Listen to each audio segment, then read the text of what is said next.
सर्वांना त्यांच्या विचारांना त्यांच्या स्मृतींना अभिवादन करून आज या ठिकाणी आपल्या ह्या संयुक्त परिवर्तन व्याख्यानमालेचं हे तिसरं पुष्प आपण या ठिकाणी धम्मदीक्षा सुवर्ण महोत्सव या विहारामध्ये गुंफत आहोत आणि त्यानिमित्तानं आपण सर्वजण आपल्या ह्या परिसरातील सर्व विहारी सर्व मंडळं त्या ठिकाणी आलेले आहेत. प्रेरणापुरी विहाराचे सर्व अध्यक्ष सर्व त्यांचे पदाधिकारी त्याचप्रमाणे परिशाह आंबेडकरी साकेत बुद्ध विहार या विहाराचे सर्व अध्यक्ष त्याचप्रमाणे सर्व त्यांचे पदाधिकारी या ठिकाणी आलेले आहेत. त्याचप्रमाणे दळवी सर आणि आपल्या परिसरातील सर्व उपासक आणि उपासिकांनो आज या ठिकाणी आपण या कार्यक्रमाला सुरुवात करण्यापूर्वी आजचे आपले प्रमुख वक्ते माननीय प्रभुजी साठे यांना अशी विनंती करतो की त्यांनी आपण या महापुरुषांच्या सर्व पुष्पार्चना अर्पण करून घ्यावे. तथागत गौतम बुद्धांचा, क्रांती सूर्य महात्मा ज्योतिबा फुल्यांचा, डॉक्टर बाबासाहेब आंबेडकरांचा,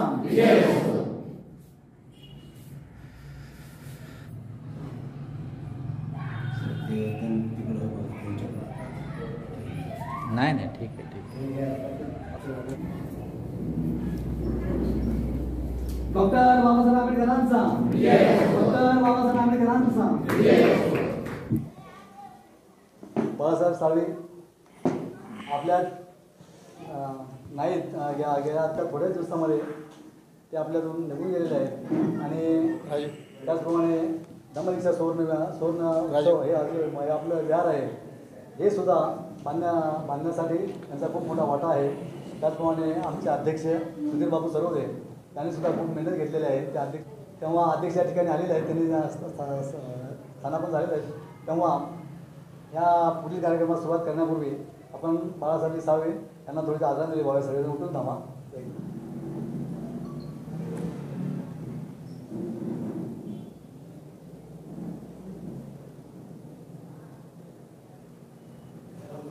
आपण प्रत्येक वेळेस एका सुंदरशा अशा गीतगीताने आपल्या कार्यक्रमाची सुरुवात करत असतो आणि हे गीत गाण्यासाठी समीक्षा कांबळे यांनी पुढे यायचे.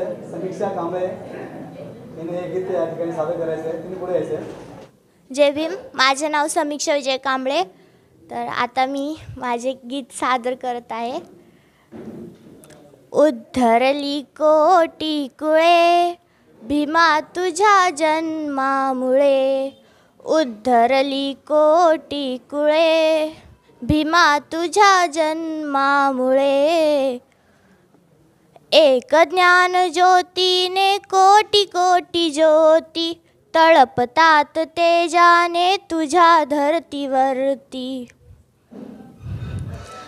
एक ज्ञान ज्योतीने कोटी कोटी ज्योती तळपतात तेजाने तुझ्या धरतीवरती, अंधार दूर तो पळे भीमा तुझ्या जन्मामुळे, उद्धरली कोटी कुळे भीमा तुझ्या जन्मामुळे, जखडबंदातील साखळ दंड तुटले तू ठोकताच दंड,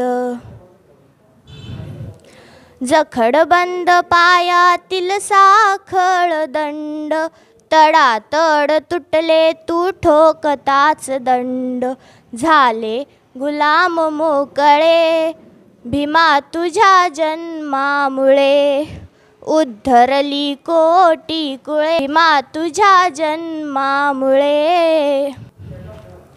कुजे वृक्ष तैसाच होता समाज हिरवी हिरवी पाने अन तयालाच आज,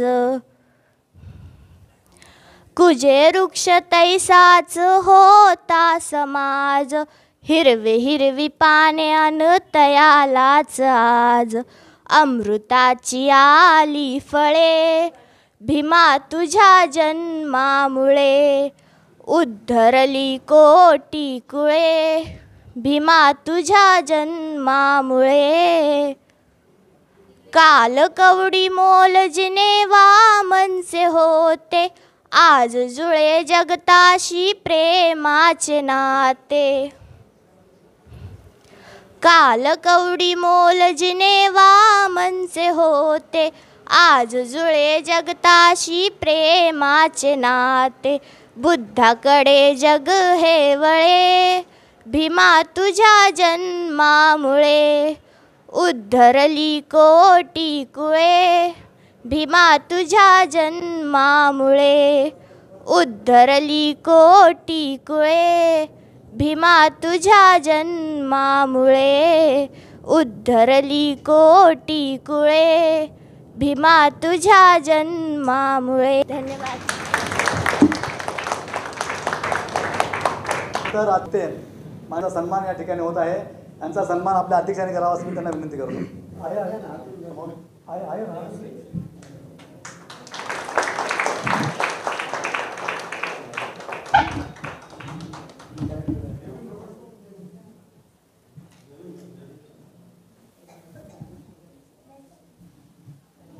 जोरदार टाळ्या.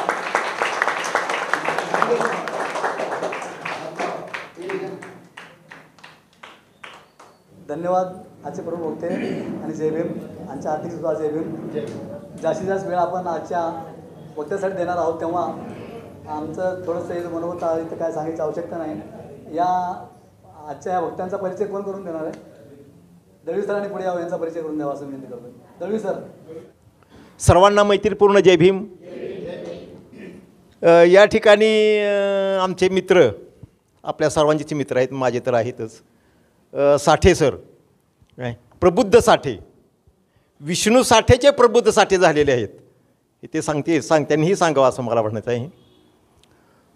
म्हणजे बुद्धांचा प्रभाव हा कसा असतो आणि कशा प्रकारे होतो हे मला वाटतं त्यांच्यापेक्षा हिथं सांगणारं पुण्यामध्ये तरी कोण मला तरी अजून दिसलेलं नाही आहे. हा पहिला भाग. दुसरा भाग की कुठलीही सर्व्हिस वगैरे काय करत नाहीत, समाज बघून घेईल, मला कसं सांभाळायचं ते, या ह्याच्यावरती त्यांनी हे कार्य करत आणलेलं आहे इथपर्यंत. नाहीतर आपण भाषणं करणारे आपण बघतो बाकी बाहेर सगळे कशा प्रकारची भाषणं असतात त्याचे. म्हणजे कुठलाही पैशाचा लवलेश नाही त्यांना, कुठलाही नाही. माझा संपर्क हा त्याच्या अगोदर सांगायचं म्हणजे हे माझ्या माळेनगरचे म्हणजे माळेनगर त्यांची सासरवाड आहे, तिथंच ते राहिलेले बी आहेत. हां, तर हा एक आणखीन प्लस पॉईंट आहे. दुसरा प्लस पॉईंट असा आहे की ते ज्यावेळेस पुण्यामध्ये आले त्यावेळेस मला वाटतं पहिल्यांदाच मला भेटलेले आहेत. स्टार्ट म्हणजे इतर कुणालाच नव्हती की साठे सर. आणि पहिल्यांदा त्यांचं एक प्रवचन झालं, व्याख्यान झालं, ते म्हणजे आपल्या या आपलं इथलं फुलेशाह आंबेडकरमध्ये, आपल्या विहाराचं त्यांना वाटप माचले साहेबांचं पहिल्यांदा तिथं झालं. आणि पहिल्या त्या व्याख्यानापासून आम्हाला त्यांनी वेळ लावलेला आहे. काय की तथागतांचा धम्म, तथागतांची चळवळ हे आम्ही कशा प्रकारे पुढं नेऊ अशा प्रकारचं सांगणारे तेच उत्कृष्ट प्रभावी व्यक्तिमत्व हे आम्हाला माहीत आहे. दुसरी गोष्ट सांगायची म्हणजे त्यांचं की आता मी त्यांच्या घरी गेलेलो आहे, राहिलेलो आहे, बसलेलो आहे वगैरे वगैरे. तर सांगण्यासारखे म्हणजे खूप हालाकीच्या परिस्थिती आजसुद्धा आहे. ती आजसुद्धा फारशी परिस्थिती फार ही आहे असं दिसतं, ते जरी दिसत असले तरी. हे मी का सांगतो की या सगळ्या परिस्थितीमधून समाजकार्य करण्याची जी बाबासाहेबांच्या धम्माची, बुद्धांच्या धम्माचा प्रचार प्रसार करण्याची अत्यंत तळमळ असणारे हे साठे सर आहेत. मग ते तुम्हाला म्हणणार नाहीत मला हे द्या ते द्या किंवा काय, कधी सांगणार नाहीत. मी आज बघतो त्यांनी कधी कुणाला पैसे मागितलेले किंवा काय आहे, किंवा कधी कुणाला पैसे मागतात.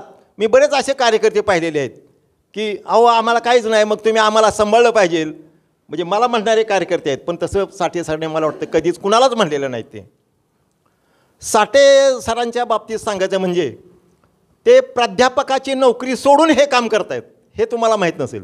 प्राध्यापक म्हणून होते ते. आणि आपल्या कोण आमदारे सुषमाताई आमदारे हे ह्यांनी त्यांना शिकवले असं झालं आहे खऱ्या अर्थाने. म्हणजे सर आणि त्यांनी त्यांना जास्त ह्याच्यावर आणलेलं आहे, फोकसमध्ये आणलेलं आहे. फुले आंबेडकरी चळवळीमध्ये नव्हे, भाषण करण्यापासून. कारण का ते पंढरपूरला त्या बी होत्या आणि सर बी होते. अगदी घरातली परिस्थिती काहीच नाही, म्हणजे परिस्थितीच नाही म्हटलं तर चालेल. म्हणजे अन्नाची ही असणारे आज साठे सर या ठिकाणी हे आमच्या विश्वासावरती, म्हणजे फुले आंबेडकरी चळवळीमधल्या कार्यकर्त्यांच्या लोकांच्या विश्वासावरती त्यांचं कुटुंब खरं चाललेलं आहे. ह्यात काही वाद नाही. म्हणजे मी साक्षीदार आहे, आजचाच नाही तर कित्येक वर्षापासूनचा आहे. इव्हन माळीनगरमध्ये त्यांना कोण ओळखत नाही असं नाही आमच्या त्या परिस्थितीमध्ये. माळशिरस जिल्हा तालुका म्हटलं तरी इव्हन महाराष्ट्रामध्ये आज ते माहीत झालेले आहेत.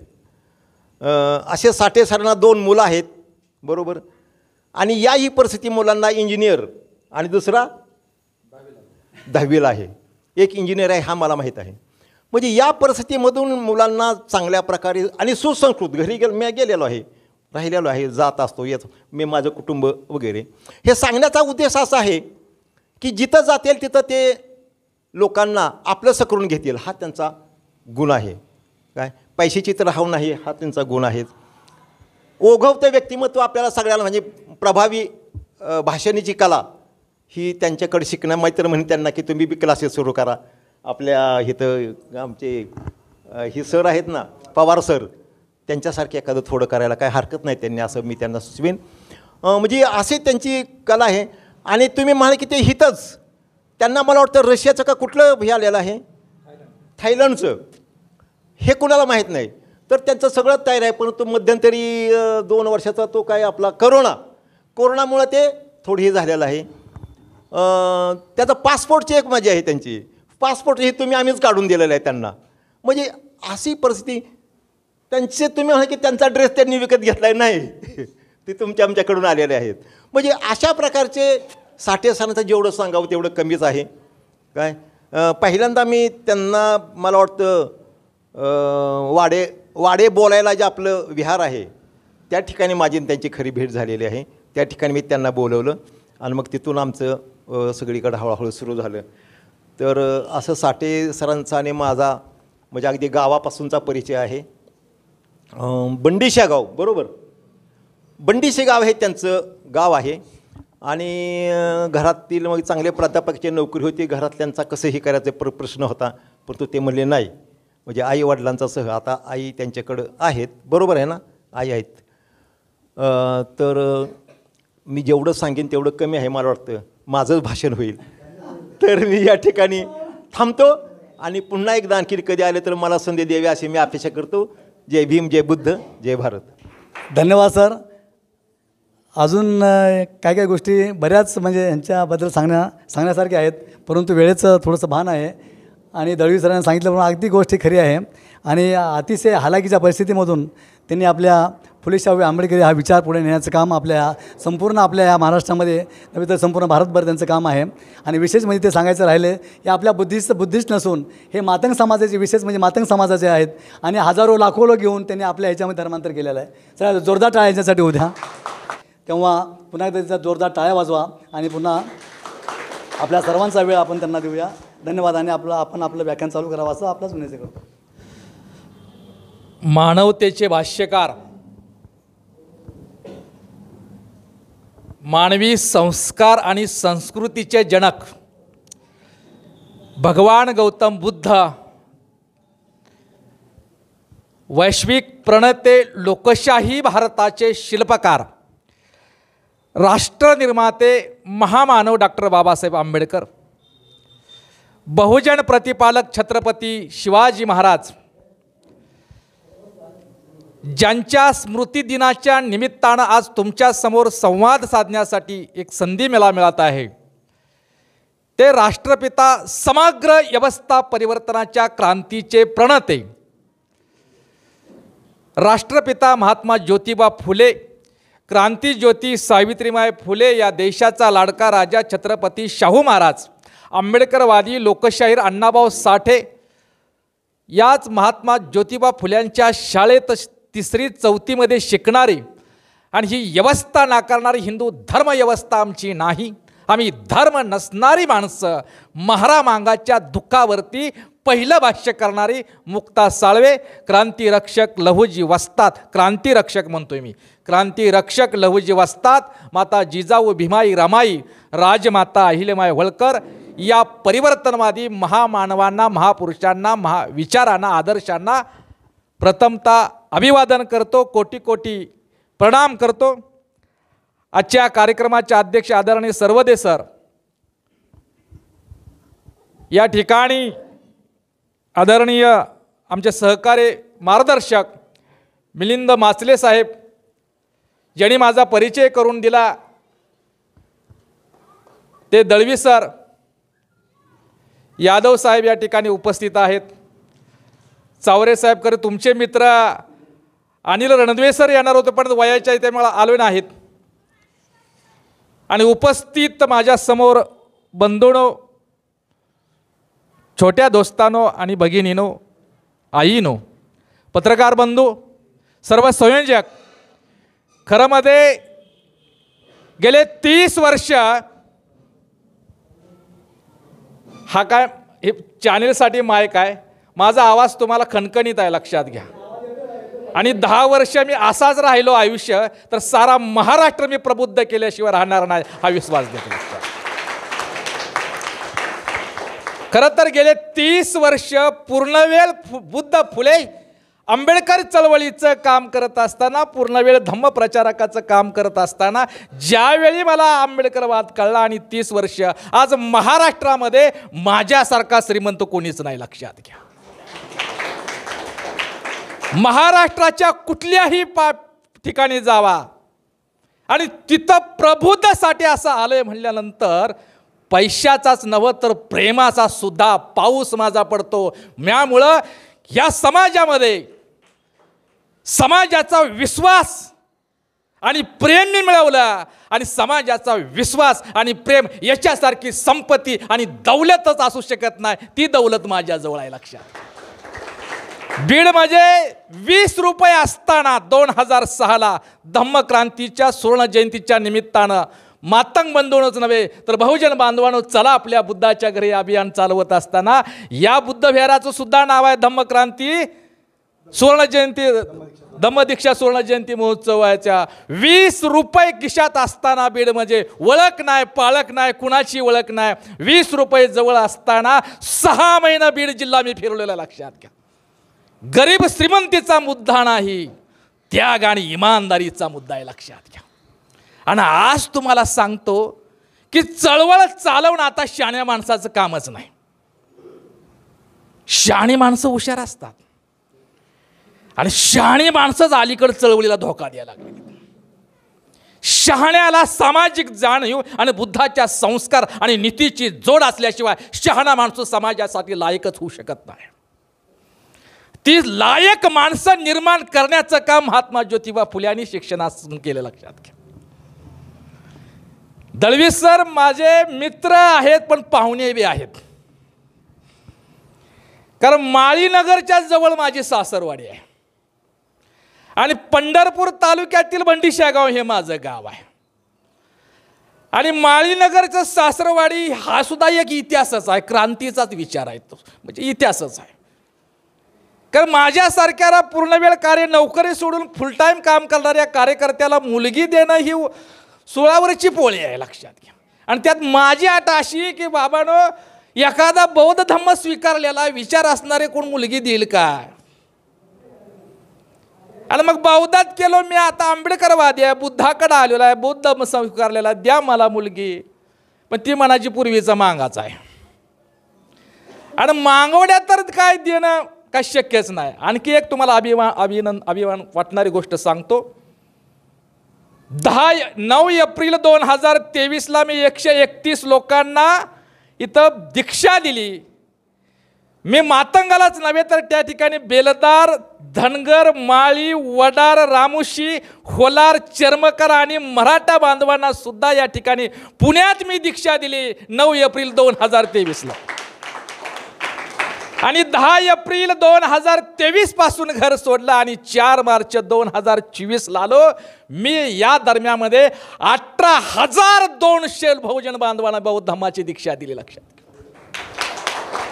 फुले महात्मा ज्योतिबा फुल्यांचा मी वारसा आहे, अनुयायी आहे. जसं बोलतो तसं करतो.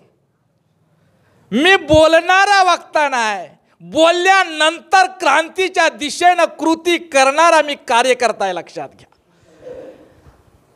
आणि म्हणून या ठिकाणी आता ज्यांनी मला 2005ला आम्हाला काय महार करायला आलाय काय म्हणून दगड मारली मातंगाने, ज्या मातंगाच्या माणसानं मला पहिला दगड मारला तोच मातंग समाजाचा माणूस सातारा जिल्ह्यामध्ये 700 मातंग होलार आणि धनगर बांधवांना बौद्ध धम्माची दीक्षा देण्याचा नियोजनाचा कार्यक्रम आता सुरू करत आहे. लक्षात घ्या, नियोजन करत आहे.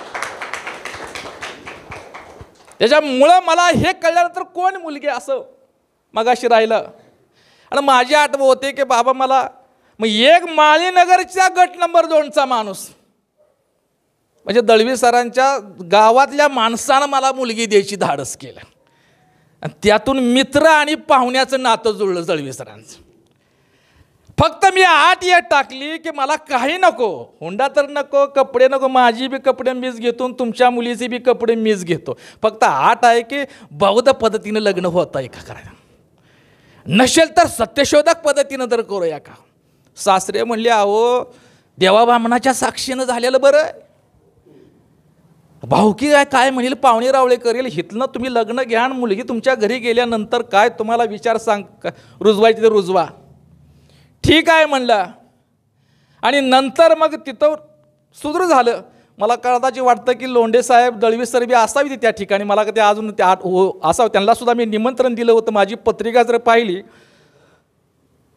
तर बुद्ध फुले शाहू आंबेडकर चळवळीचा जसा कार्यक्रम पत्रिका असतो तशा प्रकारची पत्रिका आहे माझी लग्न पत्रिका.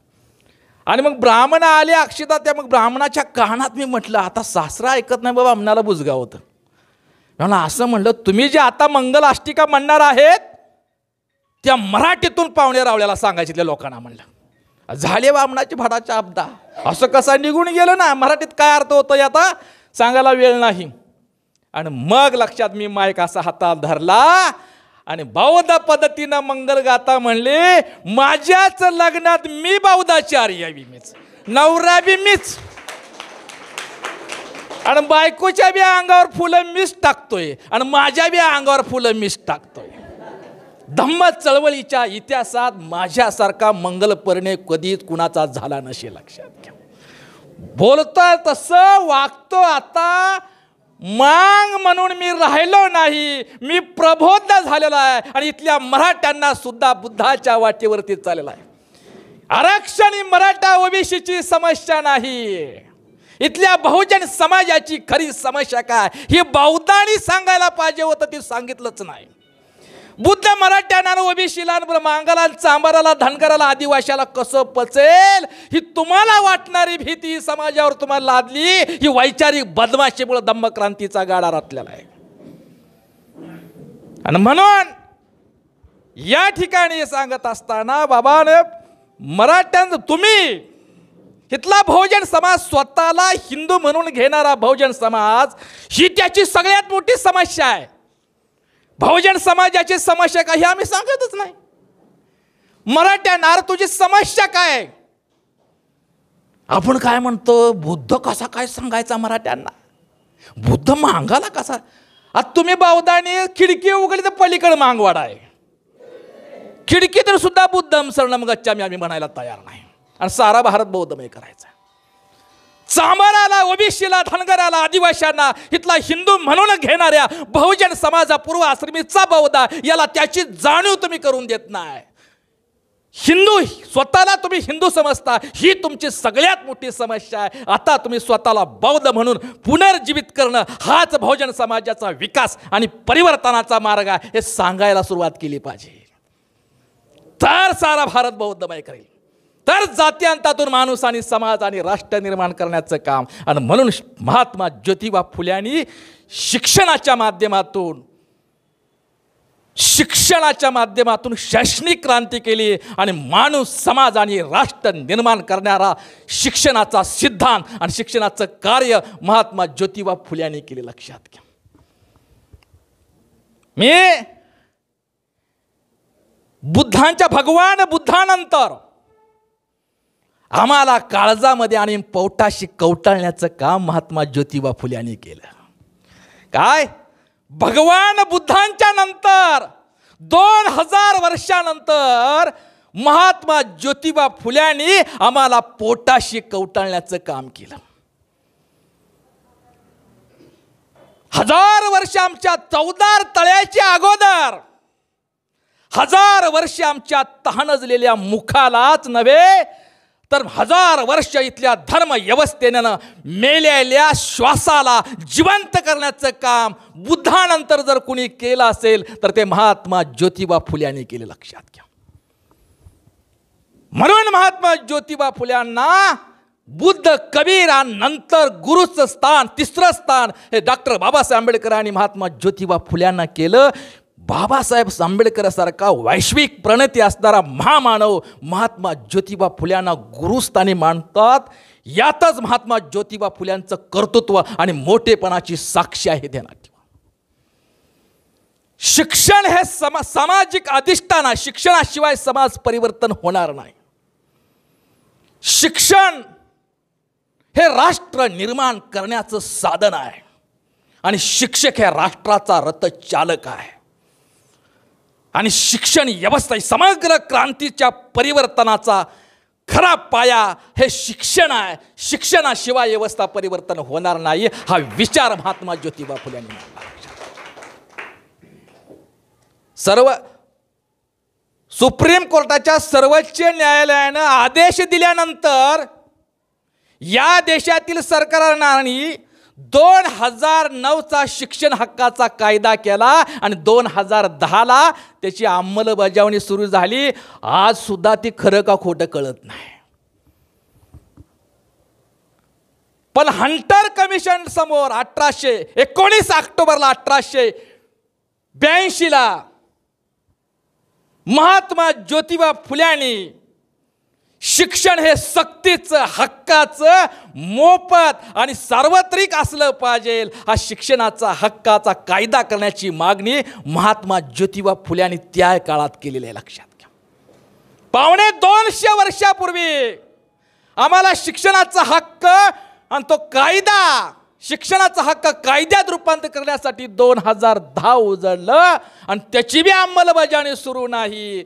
परंतु महात्मा ज्योतिबा फुल्यांनी शिक्षण हा मूलभूत अधिकार आहे, शिक्षण हा माणसाचा नैसर्गिक हक्क आहे हे सांगणारे महात्मा ज्योतिबा फुले या देशातीलच नव्हे आशिया खंडातील पहिले शिक्षण तज्ज्ञ होते, लक्षात घ्या.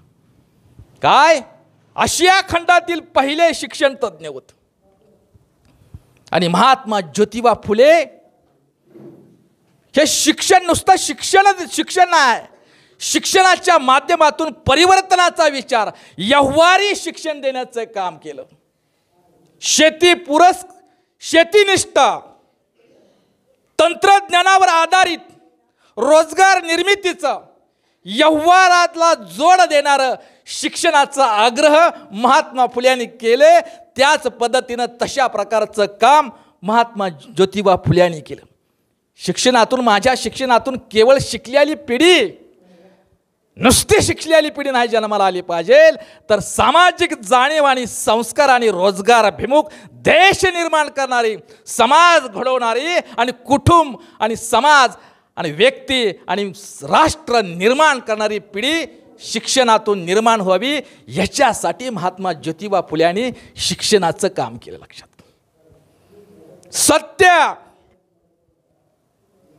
सत्य बोलणं, सत्य सांगणं, सत्य वागणं आणि सत्याप्रमाणे समाज तयार करणं ही जगातला सगळ्यात मोठं धाडस आहे. हे धाडस महात्मा ज्योतिबा फुल्यांनी शिक्षणातून समाजापर्यंत पोहोचवलं, स्वतःमध्ये रुजवलं, स्वतः त्याचं अनुपालन केलं. सत्य सर्वांचा आधार, बाकी सर्व अंधार. काय आहे? सत्य सर्वांचा आधार, बाकी सर्व, सत्य सर्वाचा आधार, बाकी सर्व अंधार, अशा प्रकारची भूमिका महात्मा ज्योतिबा फुल्यांनी मांडली. सत्य मानवाचा धर्म, सत्य असा आहे आणि सत्य हे सर्वांचं माहेर, सत्य सर्वांचे, सर्व धर्माचे माहेर, अशा प्रकारचं सत्य बोलण्याचं, सत्य वागण्याचं, सत्य हीच नीती हीच सत्य. भगवान बुद्धांनी धम्मा म्हणजेच नीती आणि नीती म्हणजेच धम्म अशा प्रकारचा विचार मांडला. त्याच पद्धतीनं नीतीला सत्य मानलं आणि सत्याला नीती मानलं. म्हणजे भगवान महात्मा ज्योतिबा फुले हे भगवान गौतम बुद्धाचे सख्खे उपासक होते. महात्मा ज्योतिबा फुले भगवान बुद्धांचे खरे अनुयायी होते, खरे उपासक होते आणि भगवान बुद्धांच्या विचाराचा आणि तत्वज्ञानाचा प्रभाव महात्मा ज्योतिबा फुले यांच्या व्यक्तिमत्वावर आणि त्यांच्या कार्यावरती प्रभाव होता. लक्षात आपण म्हणतो ना, मुस्सावादा वेरमणी सिक्का पदम समाधामी, हे महात्मा ज्योतिबा फुले 250 वर्षावर सत्य सांगत होते. सत्य शोधक समाजाची स्थापना केली. आणि सत्य, मग सत्य काय? सत्य न बोलण्यामुळे नुकसान होतं. लक्षात घ्या, सत्य बोलण्यामुळे नाही. एका शेतकऱ्याची केस वकिलाकडे होती. शेतकरी अज्ञान होता, अशिक्षित होता, अडाणी शेतकरी होता. आणि त्या वकिलाला वाटलं की उलट तपासणीमध्ये हा सरकारी उलट तपासणीमध्ये हा शेतकरी काय टिकणार नाही. आणि त्याच्यामुळं ह्याला आपण एक उपाय सांगूया म्हणून त्यानं वकिलानं शेतकऱ्याला खोटं बोलायला सांगितलं. कोर्टात गेला, सरकारी वकिलानं काही जरी विचारलं, काही सुद्धा बोलायचं नाही. एवढं म्हणायचं, बे शिळी कशी वरडते, बे एवढंच म्हणायचं, काही बोलायचं नाही. उभा राहिला खटला, कोर्ट सुरू झालं, न्यायाधीश महाराज आले आणि वकील सरकारी वकिलानं विचारलं, तुझं नाव काय? बे. तुझ्यावर बी आरोप आहेत, ते खरं आहे का? बे. कोर्टाचा वेळ घेत आहे, बे. तू कोर्टाचा अपमान करत आहे, बे. तुझ्यावर खटला दाखल होईल, बो. प्रत्येक प्रश्न विचारायला लागला का ह्या बेच म्हणायचा. आणि मग ते म्हणला की त्याचा वकील उठला, महाराज न्यायाधीश महोदय, हा शेतकरी अडाणी अशिक्षित आहे, त्याला बोलता येत नाही, त्याला बेशिवाय दुसरं काहीच बोलता येत नाही. काय निकाल लागला, शेतकऱ्याच्या बाजूने निकाल लागला. आणि कोर्टाच्या बाहेर शेतकरी आला, आनंद झाला, बाहेर गेटच्या बाहेर जायला लागल्यानंतर त्या वकिलांना अडवला, हो तुमचा सरकार निकाल मी लावून दिला, तुमच्यासारखा निकाल लागला, किती वर्ष झालं शेती जवळ तुमच्यावर आहे, निकाल मी लावला आणि माझी फी. शेतकरी म्हणाला, बे. म्हणजे खोटं बोलण्यामुळं, बोलायला लावल्यामुळं नुकसान होतं. म्हणून शिक्षणाच्या पाठीमागची भूमिका महात्मा ज्योतिबा फुल्यांची होती, ती सत्याची होती. सत्याची भूमिका होती, सत्याची भूमिका होती. म्हणून बुद्धांचं जे आहे, सत्य बोलणं, खोटं न बोलणं आणि सत्य बोलायला शिकवणं. म्हणून सत्य हा सर्वात सत्य, सर्वांचा आधार, बाकी सर्व अंधार. काय फुल्यांनी व्याख्या केली आहे सत्यावरती. आणि दुसरं आहे की आज मला जो विषय आपण दिलेला आहे की महात्मा ज्योतिबा फुले यांचं शैक्षणिक कार्य व सामाजिक कार्य, 3रं वर्ष आम्ही आपल्यासमोर बोलतोय. विषय मला तोच आहे, पण बदलत्या विषयावर. आता महात्मा फुल्यांनी विधवा विवाहाचा, सती प्रतिबंधक या ज्या काय गोष्टी आहेत त्या कालबाई आजकाल त्या उरल्या नाहीत, अपवाद सोडून. मग आता फुल्यांची गरज काय? आता फुल्यांच्यावर काय बोलायचं, भाष्य करायचं? फुल्यांचा स्मृती दिन आपण कृतज्ञता म्हणून साजरा करणारच. कारण आज मी काय म्हणलं मगाशी की आता बाबा माझं हे 30 वर्षाचा अनुभव, मागचं निवडणुका काल परवा झाल्या, ती परिस्थिती दिसली, सगळे विकायले, सगळे विकले. अरे नागपूरला महामानव डॉक्टर बाबासाहेब आंबेडकरांनी ज्या भूमीतून मी रामकृष्ण कृष्णांना देव मानणार नाही अशा 22 प्रतिज्ञातील दुसरं वाक्य घातलं. त्या बाबासाहेब आंबेडकरांच्या पुतळ्यासमोर जय श्रीरामचे नारे लावले. सूर्यकांताई कुंभारे आणि जोगेंद्र कवड यांच्या समोर लाजा नाही वाटल्या. हे सहारं आमचे विचारवंत पाहिल्यानंतर मी निराश नाही, उलट यातून मला लढण्याची आणि काम करण्याची उर्मी आली. लक्षात घ्या, कारण वामनदादा कर्डक म्हणतात, जरी नसेल कुणीच तुम्हाला, जरी नसेल कुणीच तुम्हाला, एकटाच बुद्ध तारेल तुम्हाला, एकटाच बुद्ध तारेल तुम्हाला. आणि म्हणून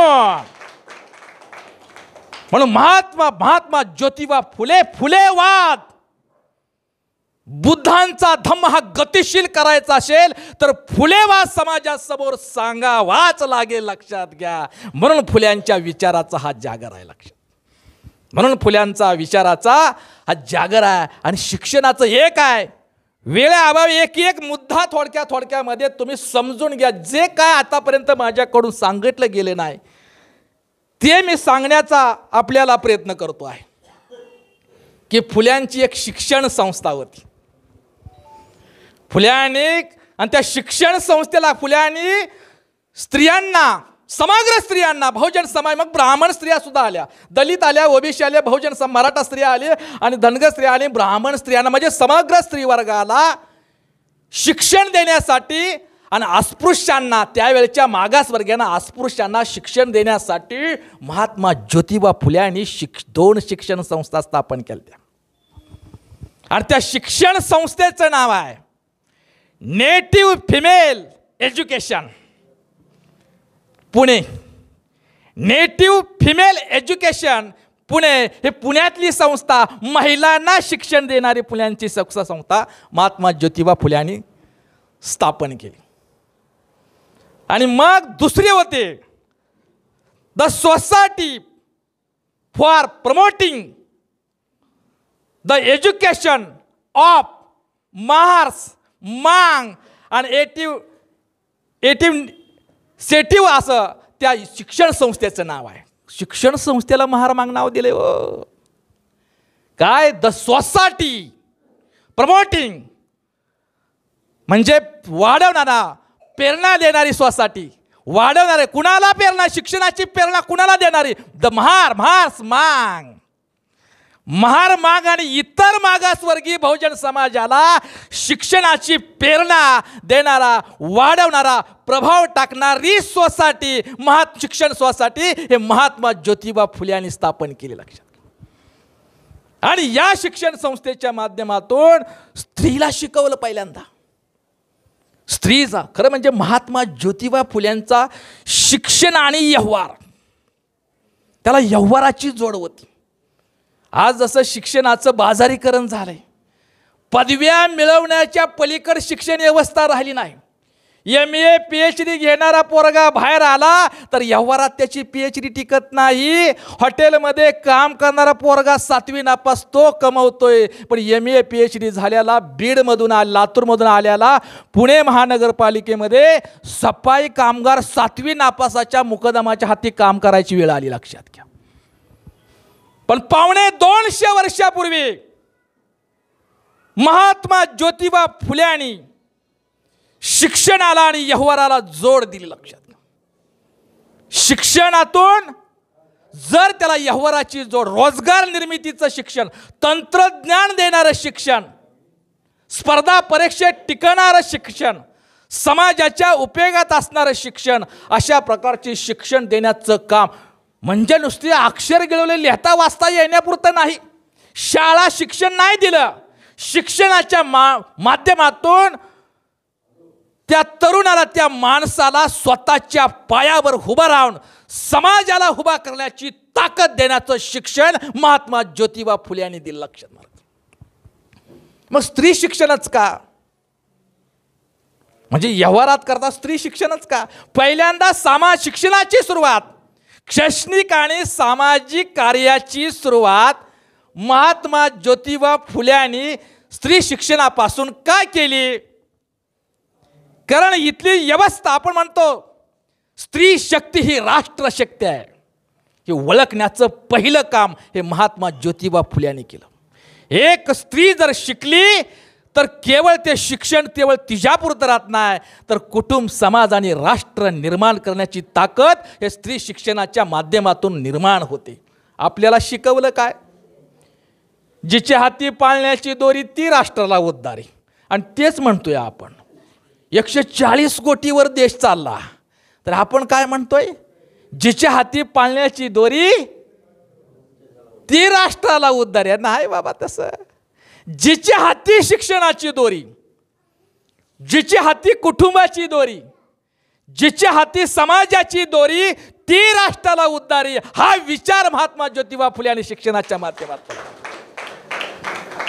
काय म्हणले? शिक्षणा बहुजन समाजाला पाहिलं, वेळ मला कमी आहे, लग्नाच्या वरातीतून रोज झाडाच्या आडून बघत होती माणसं मग हसायला लागले. तो का रडतो तर फुले म्हणले मला लग्नाच्या वरातून ती माणसं ती लागली मारा मागाची माणसं असायला. अरे बाबा 1000 वर्ष आम्हाला माणूस म्हणून सुद्धा कोण जवळ करणार, तू रडा लागला. तेव्हा फुले म्हणले की काय बहुजन समाजाची इथल्या ब्राह्मणी धर्म व्यवस्थेमुळे काय अवस्था झाली.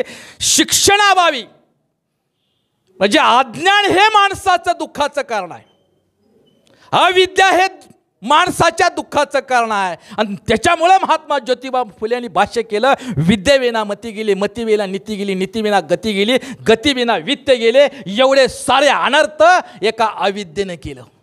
शिक्षणामुळे माणसाची मती गेली, बुद्धी भ्रष्ट झाली, मानसिक गुलाम झाला. आणि शिक्षणामुळे माणसाची नीती गेली, आणि नीतीमुळं शिक्षणामुळे माणसाच्या प्रगतीची गती गेली. आणि हे सारं नुकसान जर कशामुळे झालं असेल तर शिक्षणाच्या अभावामुळं झालं. हे त्याच्या मग पाठीमागचं कारण आहे.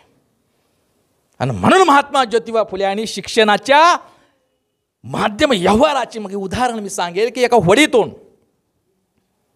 होडीचं एक तरुण अडाणी होडी माणसं भरायचा, होडीमध्ये नदीच्या पलीकडं पोचवायचा आणि परत तिथली माणसं होडीत आणायचा, इकडं अलीकडे तीरावर पोचवायचा, आणायचा, असं त्याचं काम.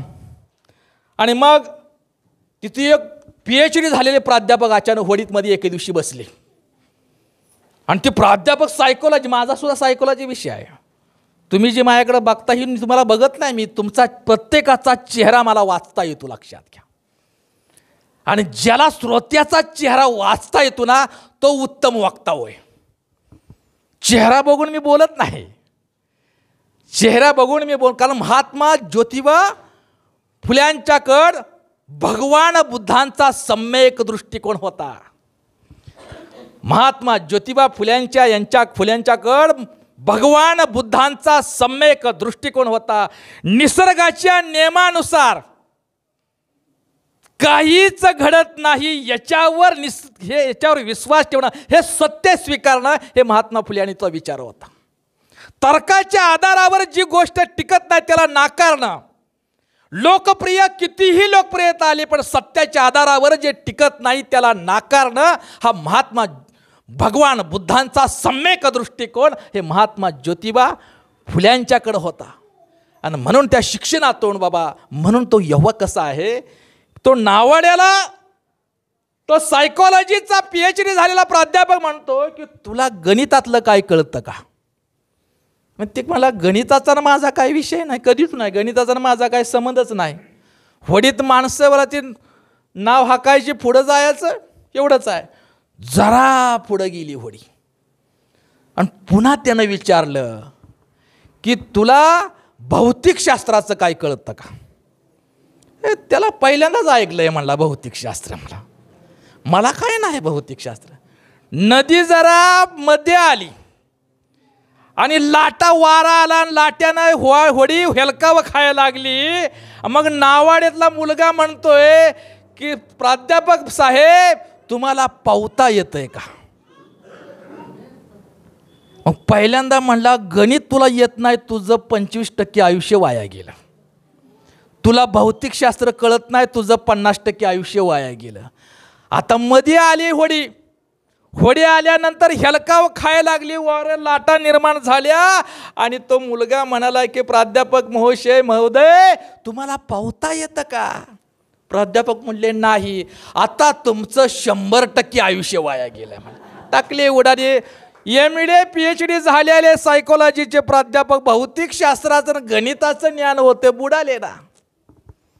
शिक्षण तुम्हाला स्वतःबरोबर समाजाला आणि देशाला तारणारं शिक्षण असावं आणि तशा प्रकारचं शिक्षण देण्याचं काम हे महात्मा ज्योतिबा फुल्यांनी केलं. आणि त्यांना शिक्षण नाकारलं, त्या स्त्रींना आणि अस्पृश्यांना शिक्षण दिलं. शूद्र अतिशूद्र स्त्री, शूद्र अतिशूद्र नरनारी हे सब ताडन के अधिकारी. इथल्या धर्मव्यवस्थेनं स्त्रियांना आणि शूद्रांना आणि अतिशूद्रांना हे फक्त मारण्याचे अधिकार आहेत, हे फक्त मारण्याच्या लायकीचे आहेत. न स्त्री स्वातंत्र्य अर्हती यानुसार स्त्रियाला मनुस्मृतीनं गुलाम केलं.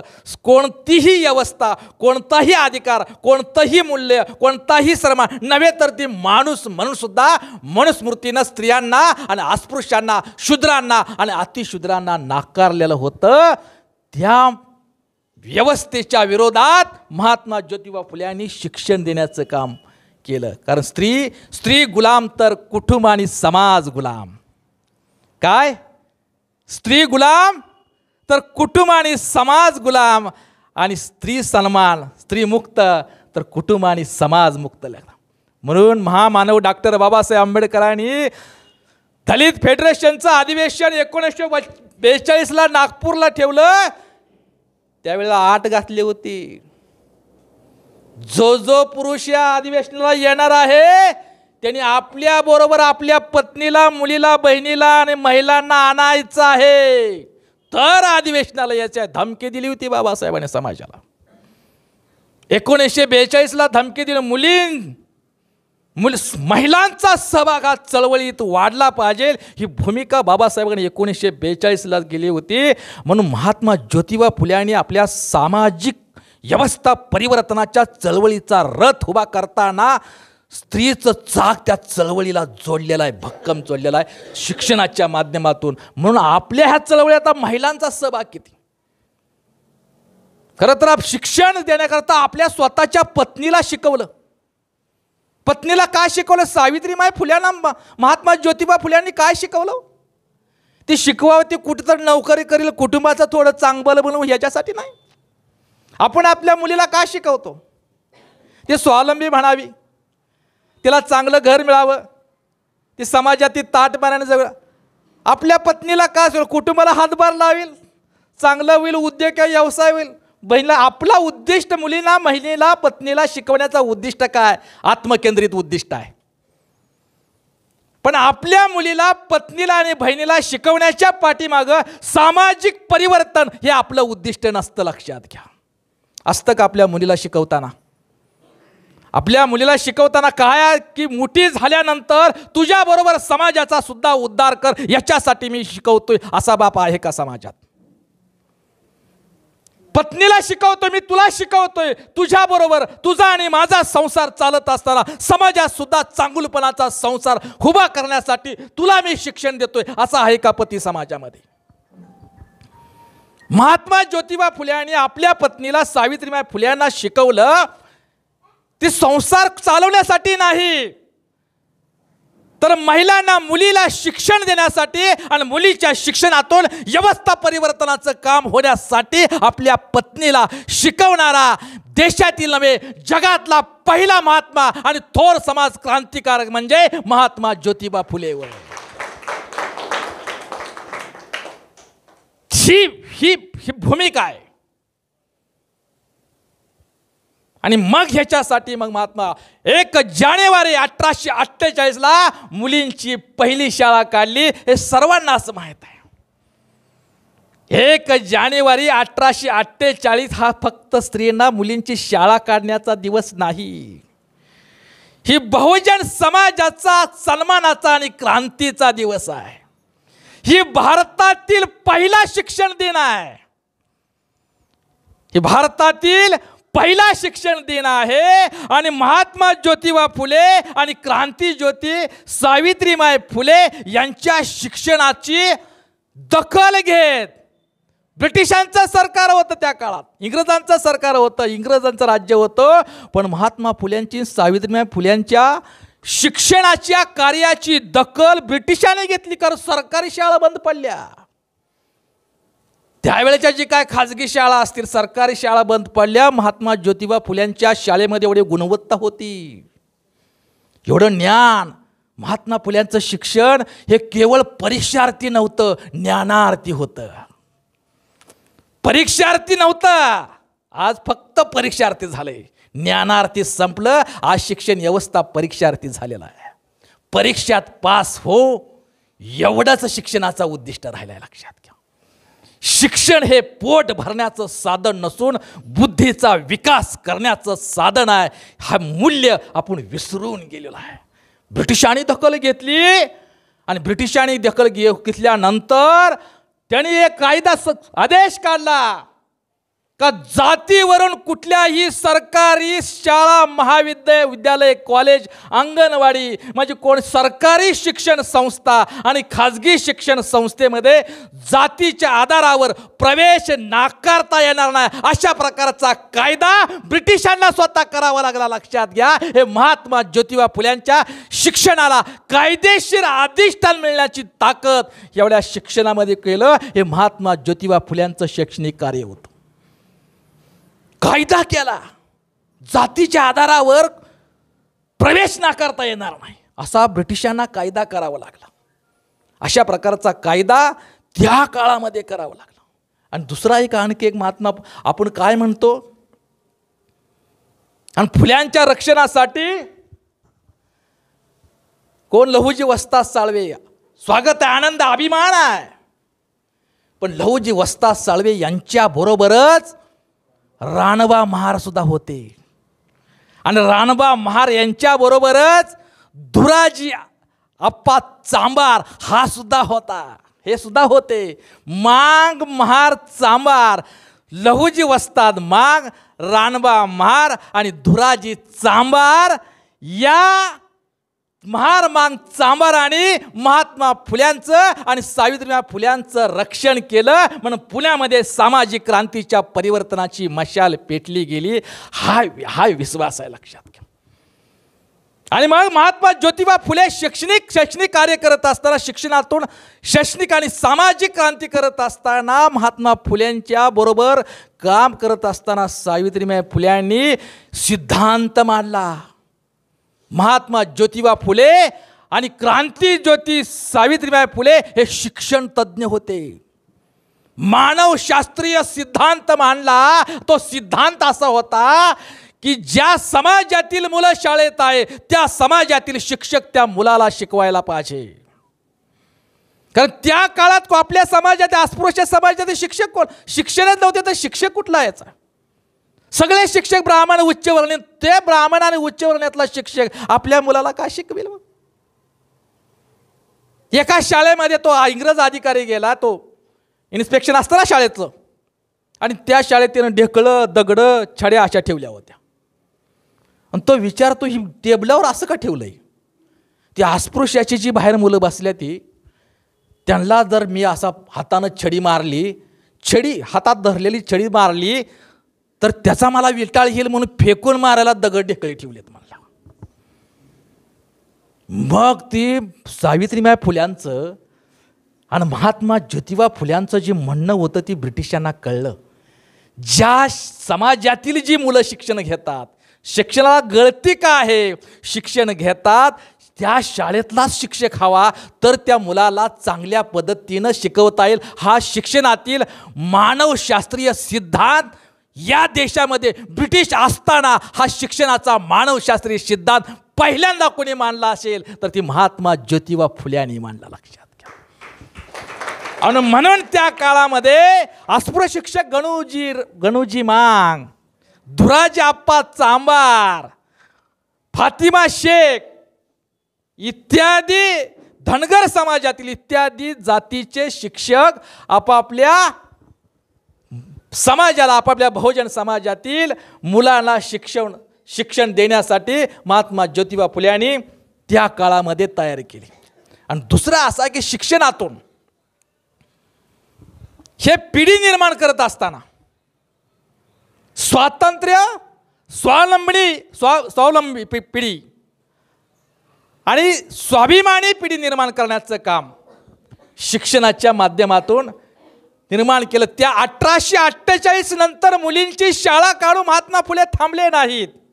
तर 1851 आणि 52ला भिडेवाड्याबरोबरच रास्तापेठ, गंजपेठ, भवानीपेठ, सासवड, हडपसर, सातारा, शिरवळ आणि महात्मा सावित्रीबाई फुल्यांचं माहेर नायगावला सुद्धा जवळपास 18 शाळा काढल्या. पहिल्यांदा शाळा काढल्यानंतर किती होते? 6च होते. 4 ब्राह्मण, 1 धनगर आणि 1 मराठा असे एकूण 6 मुली होत्या आणि त्याच्यानंतर एका वर्षामध्ये 25 मुलींची संख्या झाली. त्याच्या 10 ब्राह्मण, 6 मराठे, 3 चांभार, 2 महार, 1 मांग, 1 कोष्टी, 1 साळी आणि 2 धनगर अशा सर्व जातीच्या मुली त्याच्यामध्ये शिकू लागल्या. आणि स्त्री शिक्षणावरच महात्मा फुले थांबले नाहीत, तर अस्पृश्यासाठी म्हणजे ज्यांच्या सावलीचा विटाळ मानला जात होता, ज्यांच्या स्पर्शाचा विटाळ मानला जात होता, ज्यांना माणूस म्हणून सुद्धा अधिकार नव्हता, नाकारलं होतं, त्याला 1952ला अस्पृश्यासाठी सुद्धा महात्मा ज्योतिबा फुले यांनी शाळा काढली. आणि शिक्षण हे महिला, समग्र महिला आणि अस्पृश्याच्या अक्षुद्र अतिशूद्राच्या सर्व समाजापर्यंत महात्मा ज्योतिबा फुले यांनी हे शिक्षणाची गंगा पोचवण्याचं काम केलं. आणि त्यातून मग समाजाला शूद्र अतिशूद्रांची चळवळ, बहुजन समाजाची चळवळ हे ज्योतिबा फुले यांनी त्या काळामध्ये सुरू केली होती. दुसरं असं, या पुण्यामध्ये जे माहीत आहे तुम्हाला, पुण्यामध्ये पुणे महानगरपालिकेचे शासन नियुक्त आयुक्त आणि कमिशनर म्हणून महात्मा ज्योतिबा फुले यांनी काम केलेलं आहे. पुण्याचे आयुक्त होते महात्मा ज्योतिबा फुले. शासन नियुक्त आयुक्त म्हणून महात्मा ज्योतिबा फुले यांनी काम केले. आणि त्या आपल्या आयुक्त पदाच्या काळामध्ये शिक्षणाबरोबरच पायाभूत सुविधा, रस्ता आणि त्याच्याबरोबरच सर्व जाती धर्माच्या मुलांसाठी वसतिगृह इत्यादी पायाभूत सुविधा सुद्धा निर्माण करण्याचं काम महात्मा ज्योतिबा फुले यांनी त्या काळामध्ये केले. आणि दुसरं एक आहे, आज काय म्हणतो आपण, जनगणना व्हावी, आरक्षणाची मागणी होती. आज जातीच्या आधारावर आणि SC ST OBC जातीचा वर्ग करून आरक्षण दिलं. 1869ला महात्मा फुले यांनी जातीचा वर्ग करून आरक्षणाची मागणी केलेली आहे. हे त्यांचं सामाजिक कार्य आहे, ते लक्षात घ्या. जात निहाय म्हणजे जातीचा वर्ग करून 1869 साली महात्मा ज्योतिबा फुले यांनी आरक्षणाची मागणी केलेली आहे. आज तर महात्मा फुल्यांचा स्मृती दिन, आपण म्हणतो खरा शिक्षक दिन साजरा करावा. अरे खरं तर आज मराठी आणि महात्मा फुल्यांची स्मृती दिन आणि जयंती साजरी करायची आहे. फुले माळेचे नव्हते, शूद्र अस्पृश्य. खरं जाती अंताचा जर चळवळीचा जर उत्तम आदर्श, उत्तम उदाहरण द्यायचं असेल तर महात्मा फुल्यांच्या चळवळीचं दिलं पाहिजे. महात्मा फुले कोण येतात? माळी समाजातून. विधवा महिलांचे केस कापायचं नाही असं आव्हान केलं, ते नावी समाजानं पाठिंबा दिला. आणि काम कुणाचं करतात? शूद्र अतिशूद्रांचं ते काम करतात. आणि जनाधार कोण? सत्यशोधक समाजाचा जनाधार कोण? तर मराठा समाज. मराठा समाजाला जनाधार बनवून शूद्र अतिशूद्र या बहुजन समाजाच्या न्याय हक्काची आणि सन्मानाची चळवळ उभा करणारे हे महात्मा ज्योतिबा फुले हे खरे जाती अंताच्या चळवळीचे प्रणेते होते. आज माझ्याबरोबर आज संभाजी ब्रिगेडचे पुणे जिल्ह्याचे अध्यक्ष उत्तम बापू कामटे माझ्याबरोबर येणार होते. होय म्हटले होते, परंतु त्यांनी पुरंदर हवेली मतदारसंघातून आमदार केलेला त्यांचा हिशोबाचा आज हिशोब देण्यासाठी त्या ठिकाणी तिकडे गेले असल्यामुळं ते आपल्यासमोर येऊ शकले नाही. परंतु भविष्यात खरं तर महात्मा ज्योतिबा फुले हे निर्वाण झाल्यानंतर दुसऱ्या दिवशी बातमी आली, माळ्याचे पुढारी गेले नाही, अस्पृश्याचे पुढारी गेले नाही, शूद्र अतिशूद्रांचे पुढारी गेले नाही, तर मराठ्यांचा पुढारी गेला, अशा प्रकारची बातमी होती. लक्षात घ्या. म्हणून ही जो बंधुभाव आहे की बौद्ध समाज माझा भाव आहे, मातंग समाज माझा भाव आहे, चर्मकार समाज माझा बांधव आहे, होलार समाज माझा बांधव आहे, ओबीसी समाज माझा बांधव आहे, धनगर समाज माझा बांधव आहे, मराठा समाज माझा बांधव आहे, मुस्लिम समाज माझा बांधव आहे. ही बंधुत्वाची शिकवण देणारा विचार महात्मा ज्योतिबा फुले यांनी मांडला. धर्मनिरपेक्ष काय? धर्मनिरपेक्षतेची व्याख्या ख्रिस्तचा मोहम्मद मांग ब्राह्मणाशी ख्रिस्त मोहम्मद मांग ब्राह्मणाशी धरावे पोटाशी बंधुपरी. काय फुल्यांचा विचार आहे. फुल्यांना महात्मा का म्हणतात तर याचं हे कारण आहे, कारण महात्मा गांधीला बी महात्माच म्हणतात ना, आणि फुल्यांनाही महात्मा म्हणतात. फरक काय. गांधीजीचे शिष्य गांधीजीचे मारेकरी झाले हो, आणि महात्मा फुल्यांचे मारेकरी हे महात्मा फुल्यांचे शिष्य झाले. हे त्यांच्यात महात्मापण आहे, लक्षात घ्या. काय फुले म्हणतात, धर्म सर्व जाती सर्व माणूस हा फुल्यांच्या चळवळीचा केंद्रबिंदू होता. भगवान बुद्धांचा जसं माणूस हा केंद्रबिंदू होता, तसं फुले काय म्हणतात की ख्रिस्त मोहम्मद मांग ब्राह्मणाशी धरावे पोटाशी बंधुपरी लख. निर्मिकाचा धर्म असावा एक, भांडण अनेक कशासाठी. निर्मिक ज्या महात्मा ज्योतिबा फुल्यांनी निर्मिक म्हटलं, ईश्वर नाही, ईश्वराच्या ठिकाणी निर्मिक म्हटलंय, आणि बुद्धाने ईश्वराच्या ठिकाणी नीतीला म्हटलेलं आहे. म्हणून भगवान बुद्धांचा विचार आणि भूमिकाचं भगवान बुद्धांच्या क्रांतीनंतर जी प्रतिक्रांती झाली, आणि प्रतिक्रांतीनंतर क्रांतीचा इतिहास रचण्याचं अजरामर कार्य, ऐतिहासिक कार्य, युगायुगाचं कार्य हे महात्मा ज्योतिबा फुल्यांनी केलं. हे त्यांच्या कामाचं, त्यांचं सामाजिक काम सत्यशोधक समाजाच्या माध्यमातून जाती निर्मूलन करण्याचं काम केलं. आंतरजाती विवाहातून जात्यांतराचा लढा यशस्वी होईल याच्यासाठी आंतरजाती विवाह घडवून आणले. त्यांचा जो मुलगा यशवंत मुलगा दत्तक घेतलेला मुलगा, याला मुलगी कोण देईल म्हणून प्रश्न होता. ती ससाने हडपसर ससाने नगर आजही त्यांचे वंशज जिवंत आहे. ससाने नगरमधील त्यांची मुलगी एक राधा त्यांच्याबरोबर तो विवाह घडवून आणला. सत्यशोधक पद्धतीनं ब्राह्मण विधीला नको म्हणून सत्यशोधक विवाह पद्धत आणली. जाती निर्मूलनाचा लढा निर्माण केला. सर्व जातींना एकत्र आणण्याकरता, सर्वांमध्ये मानवता रुजवण्याकरता महात्मा ज्योतिबा फुल्यांनी अनेक प्रकारचं काम केलं.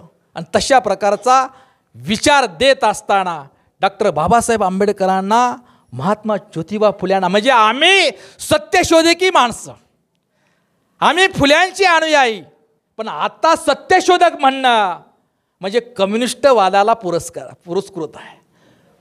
डॉक्टर 14 ऑक्टोबर 1956च्या धम्मक्रांतीतून डॉक्टर बाबासाहेब आंबेडकरांनी महात्मा ज्योतिबा फुल्यांच्या सत्यशोधक समाजाचं प्रबुद्ध समाजामध्ये रूपांतरित केलेलं आहे. तो प्रबुद्ध समाजाच्या प्रबुद्ध भारताकडे वाटचाल करणं हे महात्मा फुल्यांचं काम आहे.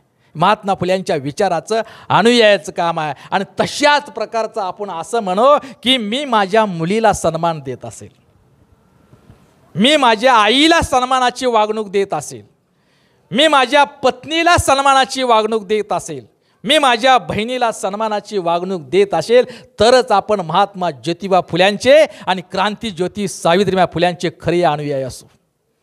तर परवा एका त्या प्राध्यापक भाषण द्यायला निघाले होते. व्याख्यानाचा विषय काय होता? स्त्रीमुक्तीचा लढा. भाषणाचा काय विषय होता? स्त्रीमुक्तीचा लढा. त्याच्यावर प्राध्यापक महाशय भाषण द्यायला गेले. ही माझ्यासारखेच भाषण आलं. आता आमची पत्नी बी येणार होते, पण लांब हाडपसर पुढं फुरसंगी.